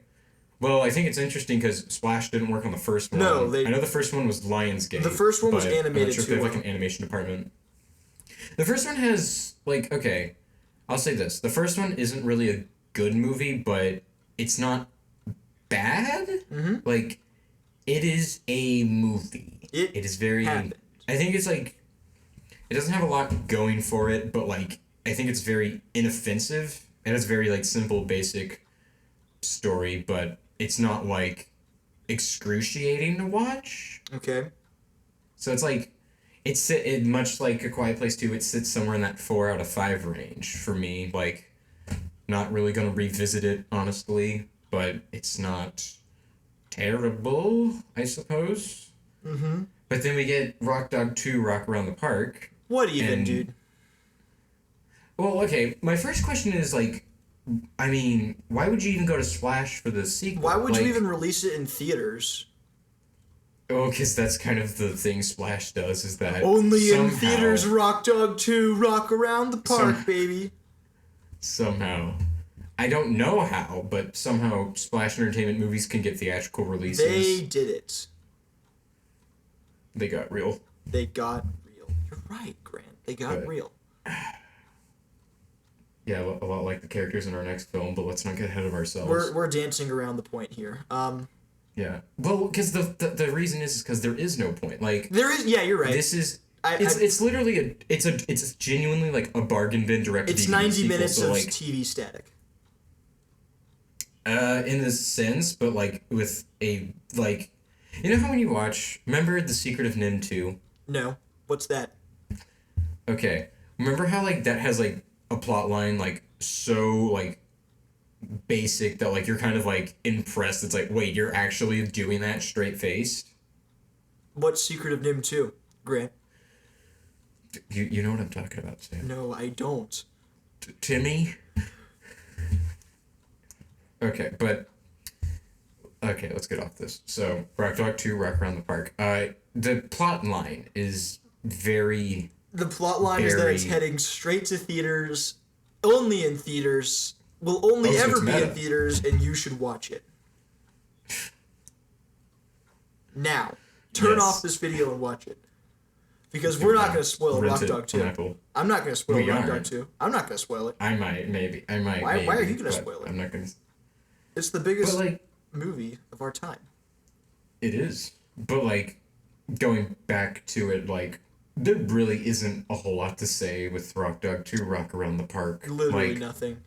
Because even kind of looking at it in a way, it sort of, now that I think about it, it sort of recycles part of the plot of the first one. Because the first one, well, the second one's crazy because it's like, okay, now that's like, I've made it as an artist, like, I'm going to make it big. But then they do the whole every kid's movie where it's like, oh no, now you've like sold out. Yeah, you've lost your So- friends. You're no longer the person that you used to be. But now look at you, said Bo Burnham behind his keyboard. Maniacal laugh. But yeah, there still isn't much to say. It's a like, it's like it was like painful to watch at points. Like, it's just I'm genuinely like just. It looks It, like, terrible. but it's- It was written. It does as look terrible, It was. 'cause- It was written as just like the most boring game of ad libs ever, Yes, and I don't know why we put it on here. and because we wanted to have a fun break for the viewer if they're still here after an hour, 43 minutes and 17 seconds of talking. But so yeah, that's right. I'm still watching you. I hear you. There you are. Don't look at the timestamp. Don't do it. No, you should. I Wait, no, mean, who knows how you much we shouldn't. have left. Yeah. Should, but What? There's Honestly. there's a dog that rocks. There's a goat. There's a fox who's nice. There's another fox who's there's not another nice. fox that does K-pop And because there's a big bad wolf, and they gotta stop him. Something about does he run the mafia? the dad wanting to dance That- and his son. That was thinks voiced by he's J.K. crazy. Simmons in the original. Yeah. So Okay. okay. Um, Yeah, like again, there's not much to say. How The long was ending this? was. I think this one was like. I think it was not even 90 I minutes. remember it being like longer than it needed to be. Like notably 90 90 minutes. minutes. Okay, wow, it was short, and I still hated it. Yeah, Yeah. I just don't. Honestly, the ending was pretty identical to the original Dead Rising, but even then, that's not going to get much from me. But even it's still more enjoyable than Army of the Dead because even though my expectations are even though both expectations are low for both films, they're still like, at least like there's some fun in making fun Yeah. of how bad this movie is. Kind of an ironic enjoyment sort of thing. So Okay. in a sense, but honestly, you should there's not watch much it more to yourself say. and make up your own opinion. And then talk spoilers No. because No, yeah. don't spoil it. No, remember the funny Wayne World's characters, and they were very funny. I have not seen and Wayne's they said World. we are not worthy. Remember Wayne's World, I Sam? haven't seen it. That was a good movie. I remember Wayne's World. It was a good movie. That I was remember. that. I want to rewatch That was Wayne's that. World. Right Wayne's now. World was your favorite foreign film, right? No, Wayne's World the with I got you with though. Mike I Myers. got you though. No, because we're talking about Rock Dog 2, Rock Around the Park, so my brain's in a very vulnerable state Yeah, right now. as anyone is after. So, no. What's next? Oh yeah, Space Jam 2. Yeah, half star. Moving on. Okay, so. Okay. Oh yeah, who gets the build up for this? We've talked classic? about this one. It's certainly seen some In a news, sense. some coverage, some controversy. And now it's out and everyone's No. already forgotten about it. And I don't want to toot my own horn, but I will. haven't. I was right when I said that I was afraid that it was just going to be Wreck-It Ralph 2 with all of its internet and on-brand studio references just patting itself on the back. This has none of the 90s spirit or energy or animation quality a new of legacy. the original. There is no legacy. I don't know. What do we talk about? What do we do? Help me, Grant. Okay, well let's get to the plot. The plot's very important, Sam. It is? LeBron James couldn't play Game Boy when he was playing basketball. You're and now right. that So he carries over threw to the his Game Boy generation. in the trash, but not before Bugs Bunny. I bet it wasn't even. I think someone pointed out online that it wasn't even a real Game Boy. I think. And I Okay. would not be surprised. But yeah. Anyways, the plot. So, LeBron James. He wants has his made it son to be a big. basketball player. He is basketball player. He has kid. Yes. Kid. His son wants to be game designer, Gamer. but LeBron says, "No, you can't be game designer. Don't go to E3." E3 camp. Meanwhile, Is E3 camp? Oh yeah, E3 camp isn't a Yes. thing, is it? I don't think it is. It's not. It's not. It's no. Dude, get real, movie. Come on. Get real. Get real with it. Come on. Like What are you doing? But then Don Cheadle's AI. So He is Ultron. He is. Is that the best you can do? And then he pulls out every property of Warner Brothers since 1968. After Michael Jordan shot him down in his pitch. Yes. But cuz that's my problem. One of my biggest gripes I've had since I've thought about seeing it is why wasn't it called Cyberspace Jam? Why wasn't it called? There's no space. They don't go to space. There's no space and there's no jam. YMS said it perfectly. There's no space and the soundtrack sucks. He's right. Yep. So, but genuinely, there was the only reason this was made was money, cynical comment, bad Hollywood, money, greed, corporate cynicalism, Etc. and all of that. Etc. But because that's the thing. I don't. If you wanted to just make a money movie where it's your main purpose is money, why Space Jam 2? Because I feel your market is only going to be that very small niche of people that are because it's not really playing into the original. Yeah, and the biggest demographic, kids who would hypothetically want to see this Yeah, the most, and probably it doesn't don't work know what with Space Jam kids is. because Yeah. it doesn't work with kids because again it's a big commercial, but the problem is that a lot of the stuff that they're trying to sell and for you to consume is Mad Max and The Matrix and Austin Powers and Oh yeah, this movie's just those are not references. kid friendly. So when you're if you're a 7-year-old watching this and you get to that montage scene, what are you gonna get out of it? I don't know. The jokes in this movie are garbage, by the way. There is no comedy. The comedy in this movie is either look at property or reference. I don't think there's not even setups for jokes. It's just Twitter. And what am I supposed to do with that? I don't know. Something. It's Cursed Images, the movie. It's just I don't know. Cursed There's no images are plot. always scary. they put the Looney Tunes in 2D and 3D. Yes. And they put LeBron James in 2D. Mm-hmm. There were some fun Oh, yeah, I parts will when he was say- 2D. I don't know. I will say, side comment, I remember a point of reference I had is that the Space Jam: A New Legacy, that whole 2D animated bit, that reminds me of a bunch of these, Warner Brothers and WWE movies. You can look this up, but it's WWE meets the Jetsons, think about that animation style, but with a higher budget. And it kind of hurts. Yeah. So, like, Um.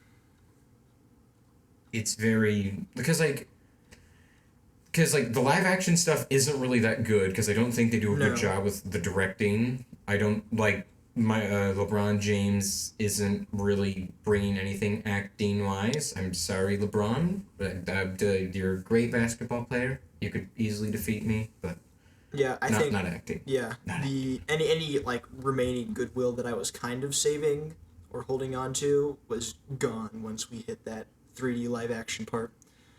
Yeah, I it's I like it's died. really yeah. It's really like there's like a bad sense of self-awareness because it's like let's go for an upgrade and then it's like haha you're a 3D model now and then like it's like they're aware of this but they aren't doing anything with it. Mm-hmm. It's even a shame too because like when it gets to the like I feel like the main draw of a Space Jam sequel would be the basketball game. You would think But so.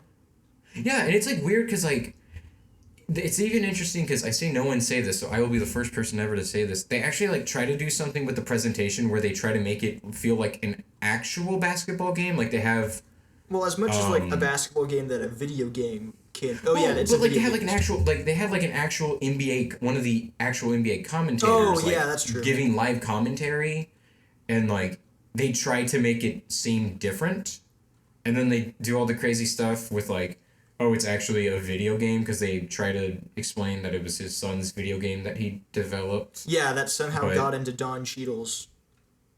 AI. Well, yeah, I don't know. Yeah, okay. This is one thing I don't get. The main emotional drive at the start is like, oh, you ruined my game. But then it's like everyone forgot about the concept of like cloud storage. Mm-hmm. It's like all my files are ruined. It's like you didn't have like a backup? Not Like one. you didn't have multiple files? Like it wasn't just like that like genuinely felt unreal. It didn't get real when it got there. Didn't get real. But it didn't. But it's just like there's just nothing to it. It is a commercial. Like you said, I think in your Letterboxd review, it's like it's one of those 5-second skip ads on YouTube, but there is no skip ad button for Yeah, 2 you hours. can't skip it. Yeah. It did not need to be 2 hours. Like there's just no They didn't have to structure to this redesign some of movie. the characters. You want to talk about that, Sam? I don't like. What you mean, Lola? Yeah. I mean, Yeah. I don't So it understand. says comments. Okay, I'll delve into that since we don't. It's All right. Space Jam 2. There's actually nothing else to talk about. Like, what were people expecting to happen with Lola when they announced a sequel to Space Jam in 2021? Like, Okay. were they expecting? Were they seriously expecting Warner Brothers keep the original design and appeal at all?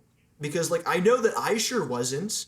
And so people No, just go and act surprised when they go redesign the character when, in all reality, the original Space Jam was made in the 90s and Space Jam 2 is in 2021 and they wouldn't have kept the original design at all.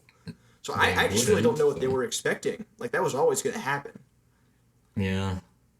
Well, there's like that whole thing, and like Wymus does a really great job like explaining this in his quickie, but like it's that whole thing where Warner Brothers said it's like, okay, we want to like combat sexism or something like that. Yeah. I mean, that's And definitely like the they were reason like, why.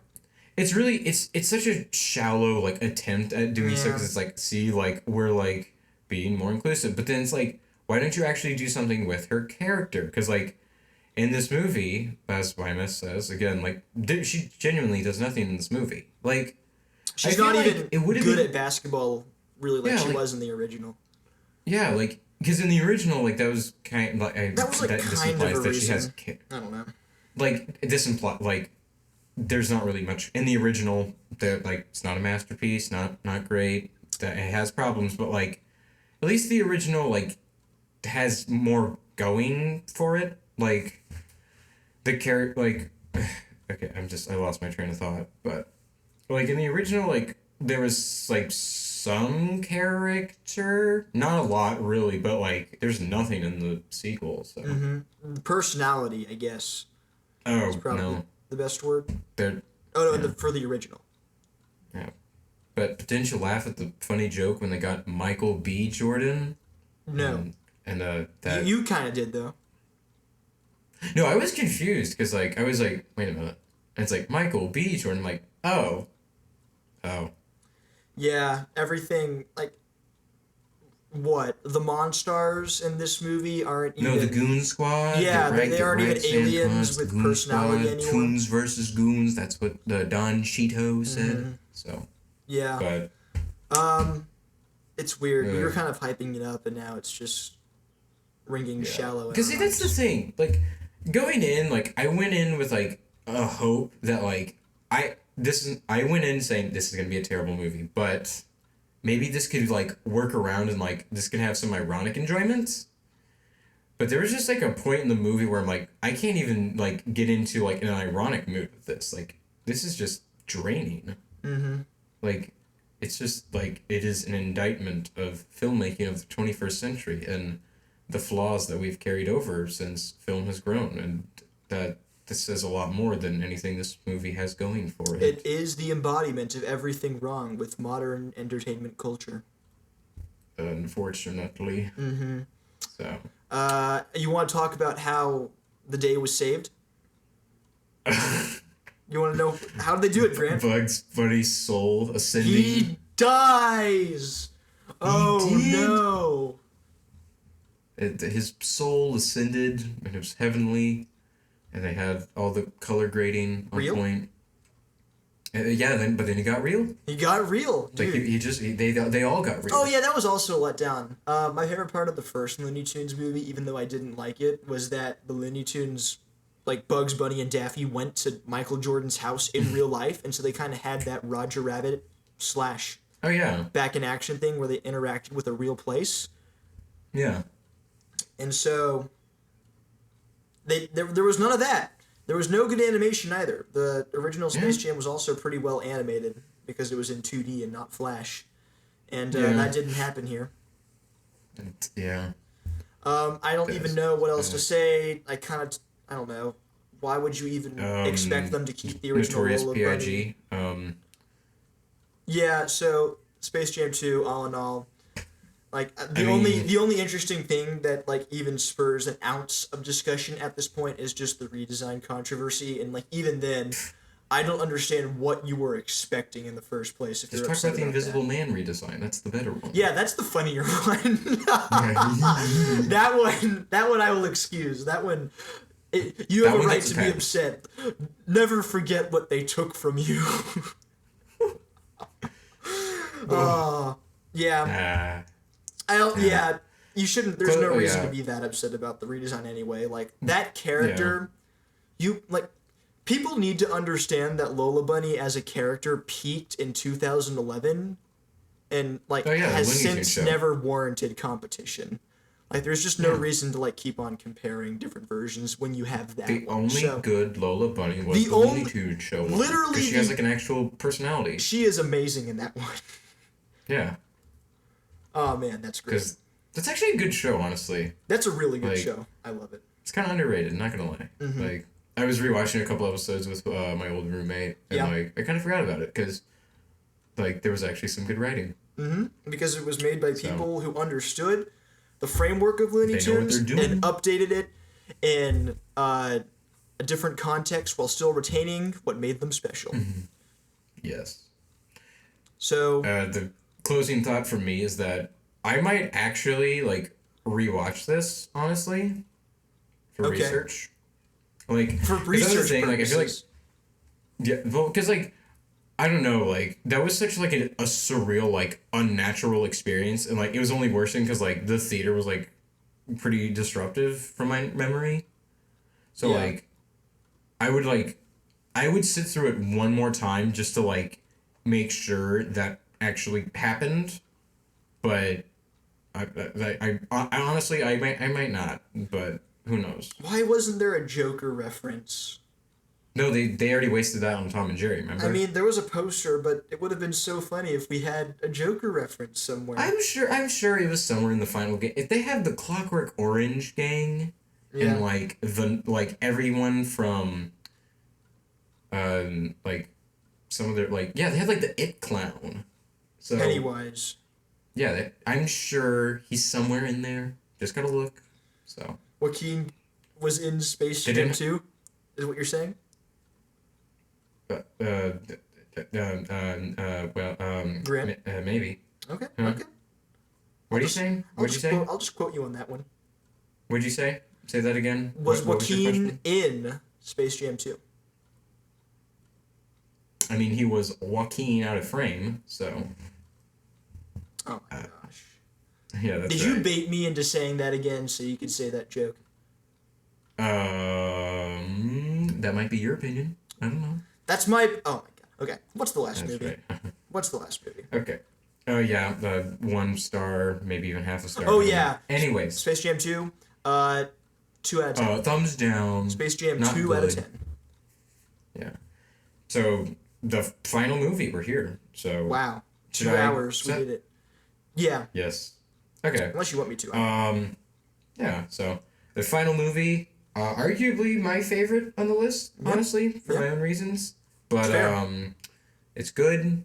It's well made. It's the big turnaround for the DCEU and the only good one. I will fight you on that. But James Gunn's The Suicide Squad, which is actually Ooh boy. What a breath Yeah. of fresh air. So, thanks, James. what was the hit? The Was, good, yeah, the good part of the Dawn of the Dead remake, not the bad part. The bad part made the Snyder Cut. what was the history with this movie? Do you know? Because I don't know if David was originally like always planning on making Oh, yeah. a sequel to the original, which you hate, or if like they were ever going. I don't know.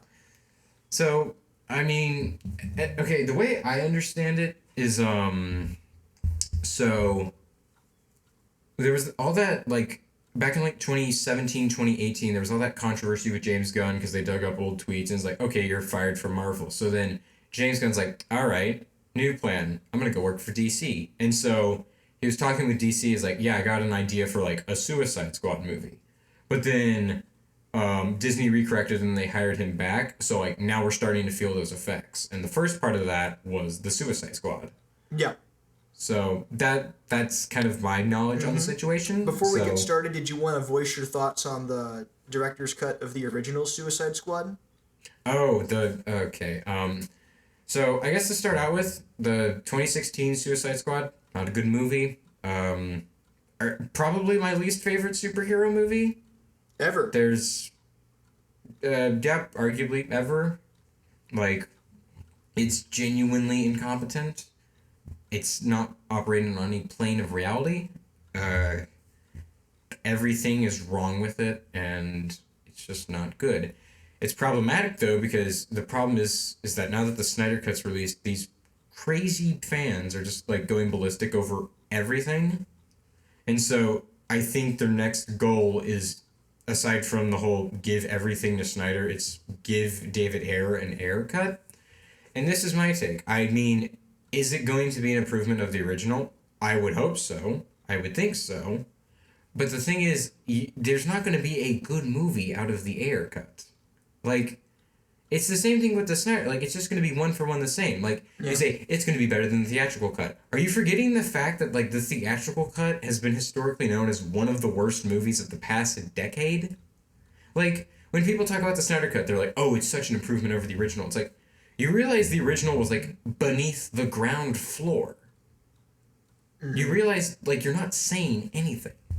Like, talk about the actual movie. Like, you're not making substantial points, much like how Zack Snyder makes no substance in his films.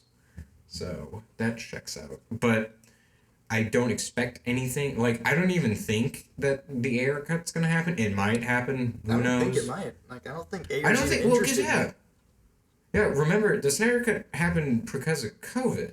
Yeah. Like, Warner Brothers had nothing to do, and Zack was like, I have nothing to do, and so like, okay, we can make a quick buck off of this. But I can't fully see why the Ayer cut would come out, and I don't think it's going to be that great, but who knows? That's the fun part with film, so. Mm-hmm.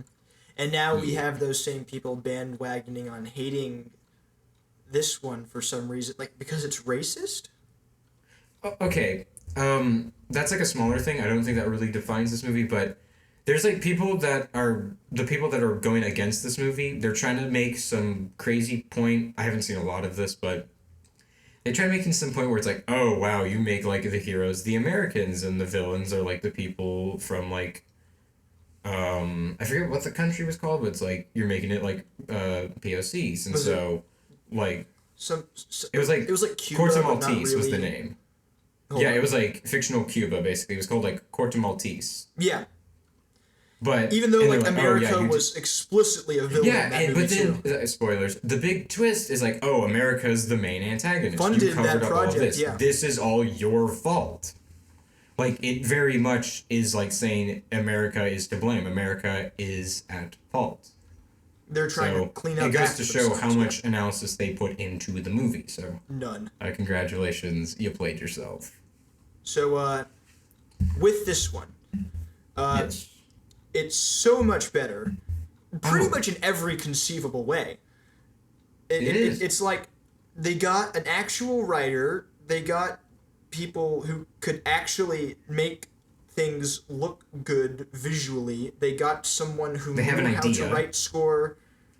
They have a And- good style that fits this like tone and type of characters. They made it actually embodied the Suicide Squad, and then they actually looked up the definition of entertaining in a dictionary, and And they said, okay, do that. yeah, because if there's one thing that this is entertaining, just like by a Yeah. long shot. First I and would say foremost. I'd probably argue this is the most entertaining movie out of all 7 we've talked about. I'd argue. That's fair. After a bunch of just Yeah. like melodramatic garbage from the DCEU that can always put you to sleep, this one Mm-hmm. is so much joy.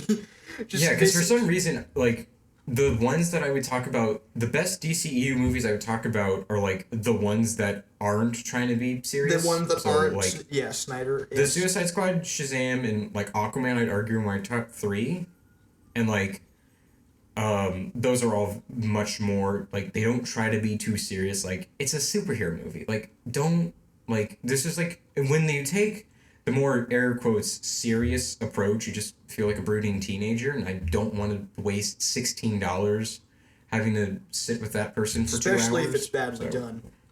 Yes, which is most of the time. So, Zach. So to have this be the opposite, like Yeah, I forget which video said this, but I want to make it known that this is not my original thought. The best way to like describe the different levels of like enjoyment and genuine entertainment in this movie can be summed up with the villains in each respective movie. In the original, you had this ghost that I don't even remember, and in this one, the new one, you have this huge, ginormous starfish, Yes. which is He's really quite big. cool. And I love it that.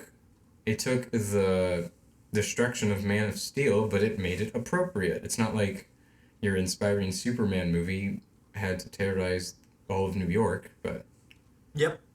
yeah, So, but like in this one, it actually feels appropriate. Like, Yeah. there's actual drama to it. Like, while yes. also managing to have stakes. Again, I'm going Yeah. to talk about the opening of this movie. It's very Oh, well the done. opening. It caught me off Yes. guard, and I was ready for the rest of the movie to happen. So, you have Yondu, I think right? yeah. If you don't, I think the only thing that kind of clued me in was the marketing, because I didn't see much of them in the marketing, but. Oh, yeah, I didn't. Even if you do, like, if you're going in fresh, ew, this opening's amazing. Yeah, I saw Harley Quinn on that team, and the other guy, so I thought, like, Captain Flag. things were not going to turn out the way they did. The opening Yeah. of this movie spends 5 minutes, like, with good pacing, Yeah, and like, good it's fast. everything, It as though, like, you're yeah, watching the defines actual everything. thing. Yep. It With defines good everything. filmmaking. It spends all this time building things up naturally, like it's the main plot line. It plays it totally straight. They get their mission to go to Corta what? Corto Maltese. Corta Maltese. Thank you. They get their mission. They go. You have the established leader and all the tropes. They get there, and then the movie pulls like a complete left field, has the entire mission go horribly wrong, and they all die. And I was like, Everyone but Flag and Harley Quinn. yeah, everyone, But and like yeah. even then you think they die, and so like that happens, and it's actually kind of chilling to watch play out. Yeah. Because one, I think the guy that Yondu's actor played tried to escape and he got his head blown up by the actual mission control guys. And so after that really well done, wow, I wasn't expecting that. I was the Warner Brothers Pictures Presents happened, and I was like, oh, and wow, I'm just starting the movie. And so after watching that, it's extra good because it's made known immediately right off the bat that nobody is safe in this movie. Anyone could die, and they do. Because that's kind of that's the main draw with the Suicide Squad. I'm not a comic expert, but from what I get, the idea is that the Suicide Squad is supposed to be a very expendable group of these mercenaries with special talents that you can send for Black Ops missions. Mm-hmm. So to see because that's a huge problem with the original is that no one dies. Yeah. But to see there be actual stakes and because that's even goes beyond with superhero movies in general, is that's you always have your protagonist and it's it feels the idea of your heroes dying is very, very rare and there's no tension with that. But to see an environment where that very much could be the case at a given moment definitely makes it far more entertaining to just watch and pay attention to. It's goofy, but you're also scared.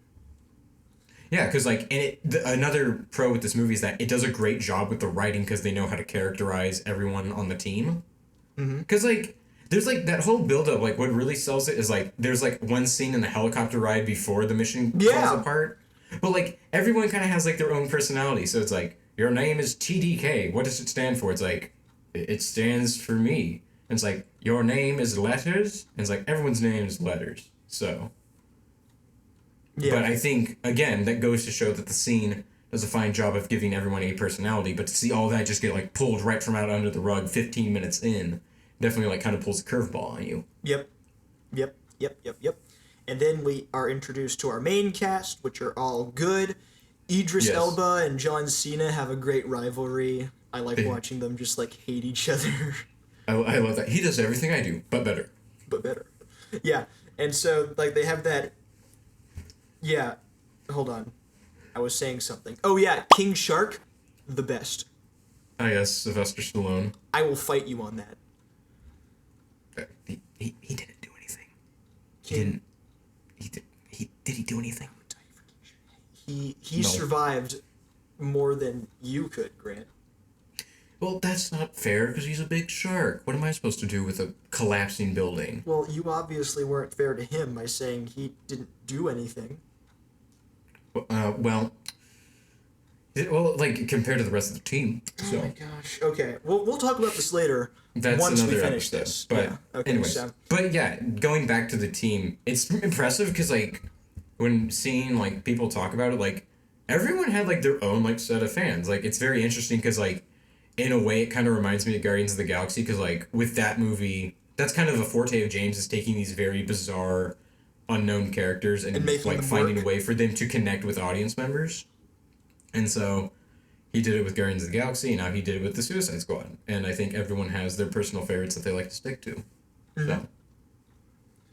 Yeah. Yeah. It also really, another good point is the action. Yeah. Honestly, there's a lot of great sequences. I think because James has a great flair for, knowing how to make a fun sequence that can really play with its characters. And I would say that, yeah. Yeah, it's tongue-in-cheek. The whole thing where the people theorize about whether or not you could hypothetically kill someone in one move. Stuff like that just kind of dissolved into the action itself while also maintaining the stakes. You're never really sure if things are going to go off without a hitch or if something's going to go wrong. And things still do go wrong, and that works into the plot. There are setbacks. Yeah. That's true. They find a way to work around it. They're an actual team. Real people. There's some kind of the powers. Suicide Squad. Yep. Yes. It's unrelated to what I was trying to say, but Polka Dot Man, his whole thing with yeah, he was great. Seeing his mom, that is terrifying. Yeah, that adds a lot of kind of crazy existentialism. Yeah. I can't imagine that. And they managed to make it funny. Yeah. And then that kind of leads me into my only real kind of problem with the Suicide Squad is kind of the tone. it's well done for the most part, and I don't really have a problem with it. But there are still some points in the movie, and it's not like it's not as noticeable as Guardians of the Galaxy 2, but it's still kind of there in spots. I mentioned Polka Dot Man because his death is a complete joke, despite like everything we've seen from that character up to that point. So to kind of have a completely like serious, like a completely goofy character and concept be written in a way to be taken seriously is really impressive. But then to have the payoff to that just be a cheap gag for his death is not really impressive to me. And I think that kind of embodies most of it because it's just for the sake of a joke when I don't really think it fits. That and Milton dying, I don't really get the joke of that. Just because by the end of it, nothing's really changed, and I don't know why you would have that in the middle of a high stakes. I get why you would have it, but then to have the joke right after it, I think it's just kind of like devalues it. Yeah, I think it's just kind of like the whole part where it's like, oh, he's like the guy that helps transport, but then he thinks he's part of the team, but then that obviously falls apart. But, yeah. I don't know. That's like kind of small stake stuff for me. Like, I honestly think the only big complaint that I would have in terms of the movie would be, I feel like Harley Quinn is the only one that doesn't have the whole she could die at any point. Because the problem is, I would say she's the most, like, marketable out of everyone on the team. So, I would say to see, it's just that a lot of her scenes just don't have that same level of tension. They're not bad, but it's just that it's like knowing that like she's kind of immune does kind of take away just a bit, but it's not derailing the whole film. Okay. I will say though, last thing I do want to say, I really, really enjoy the music with this movie because Radism. Yes, We're gonna talk about we'll get it. into that. No, not even the score. That's just the one track. I really enjoyed the soundtrack, like the licensed music, because I think James Gunn has a really good ear of finding appropriate really music that, while good on its own, also does a great job playing into the scene and the actual meaning of the movie. Because like the very opening is like "Folsom Blues" by Johnny Cash, which is like not only a good song on its own, but also fits directly into the whole like prison. This vibe. is the team of people you're watching. Yeah. Yeah. And, like, it's like that throughout pretty much the entire movie. Which is also coupled with the fact that there is a track near the end of the movie called Radisms, which actually makes me feel emotions in a DC movie, which is a first. Whoa. Zach, what have you done? Get real. Man. Yeah. What else? I really like the way the story in this movie is set up. I think it has the best plot structure in the DCEU. Easily. The kind of progression of the movie, kind of working your way from the outskirts of the island, the shores. Oh yeah. Into the center, heart. Like the heart of the city, is that's actually, always something that I love to see. On that. That's a good point as well. Movies or video games, and I think that was really well done. The setting, like a militarized kind of jungle island, is so much better than the original. It feels nice because like it feels like an actual comic book while also being a modern movie. It's like you know how you're people trying to with get like to the Raimi trilogy is like, oh, it's like very comic book-esque, but also still kind of like a 2000s movie. Yeah. Same thing. Yeah. So like you're trying to get to the big evil final boss building that you would have in a video game and take down the giant starfish. Yes. And it's great because you kind of have fun concepts like that you would want to watch, interspaced with like an actual movie with writing. Yes. And they managed to make a starfish scary, and I respect them for it. He was quite big. And he was walking around, he was pushing down buildings. He tore a guy in half. He did. And he has all these little tiny mini starfish that just latch onto you and make you a zombie. Which is, again, really entertaining, very comic booky and cool and fun. Did more than Army of the Dead, so that's a good thing. So. Oh, I will say though, another example of kind of the tone getting on my nerves is when they kill all those guys, like Peacemaker and Bloodsport. That's his name. Yeah, they kind of have a competition at the supposedly evil camp to see who can take out the most guys. And by the time that, granted, it's a cool scene, but by the end of it, it's revealed that like all of those guys were good guys and they were allies with the resistance people that were trying to like take down the current government, like form a coup. And I don't really know. Like the movie just kind of brushes it off, and it's of little to no consequence. And I don't really know why that was a punchline. And then just like the lady is, the woman leading the resistance is just weirdly okay with it afterwards. Like all of her friends were just killed. Yeah, I guess that's a fair point. But honestly, like I kind of actually, I actually like how that plays into their characters in a sense, because I feel like more of the focus is it kind of is more of like a character moment for the Suicide Squad, not necessarily that plot line with the freedom fighters. Mainly Like, because they don't do. I can buy them like accidentally killing people they weren't supposed to. Yeah, but like I'm more focused on like the superheroes like accidentally killing rather than the consequences of that, because in terms of the big picture of the movie, the freedom fighter plotline doesn't play nearly as much as the Suicide Squad. I mean, yeah, but just like the lack of consequence for that is kind of. But even then, that's kind of a smaller thing in the grand scheme of it all. Yeah, it is a smaller thing. It is a smaller thing, but I also thought that kind of supported my argument. Yeah. But yeah, I'd argue really good. That's the best movie for me. That was my favorite movie. Probably the best movie on the list of today. Yeah, that, Nobody, or Mitchells. Yeah, those seem to be the top picks. Overall, really good. Best DCEU. More, easy. please. I'd say it's a 4.5 out of 5, but honestly, I think that extra half is like personal talk. So if you gave it like a 4 out of 5, that's totally justifiable. I'm just like 8 or because I really enjoyed the Guardians of the Galaxy movies and what James did with that. So seeing that carry over to the Suicide Squad is very pleasing to watch. Same framework and skeleton. Yeah, it's fun. Yeah. So yeah, 8 or 9 out of 10. I'd say 9 out of 10. Radism's best OST track. I love it. Such a good song. Well, that's it. And with that, the end. Done it. We did it. So how? We just binged 7 movies, Grant. How does it feel? It feels good. So it is nice.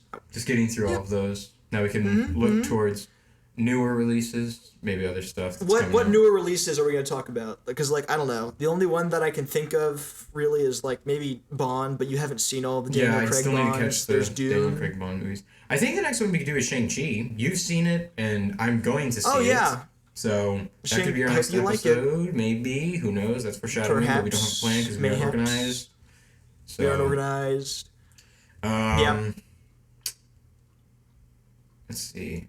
I bet Any other like COVID theater streaming service things you want to talk about? I've noticed that like I was buying I was looking they're like $8 now.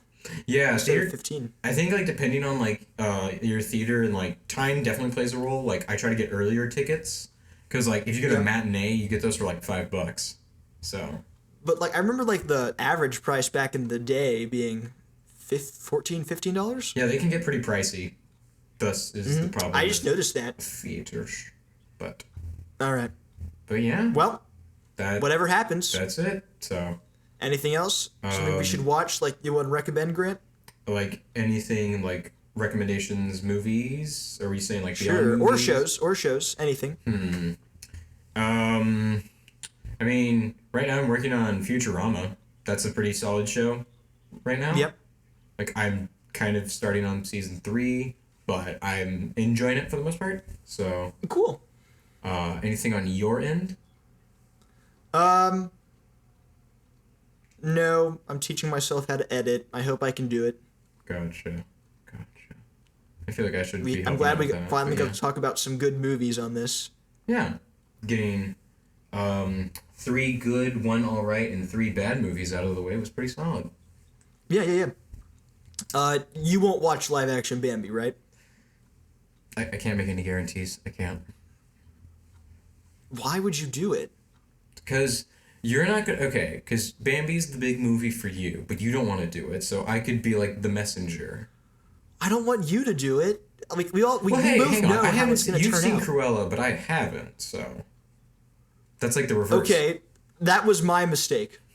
That was his mistake. Okay, I knew you were going to say that. But still, seriously, don't do it. I just want the trailer to come out, and then I'll gauge from there. I don't want to. It's gonna be real. Yeah. It's gonna Trailer. get real, Sam. It sure is. Okay, well, until then, thank you for listening. Yes, thank you. If you're still here. Yeah. So. Well, I guess sign off. So. sign off. All right. All right, yeah. Well, here we go. Thank you. Bye, guys. See ya.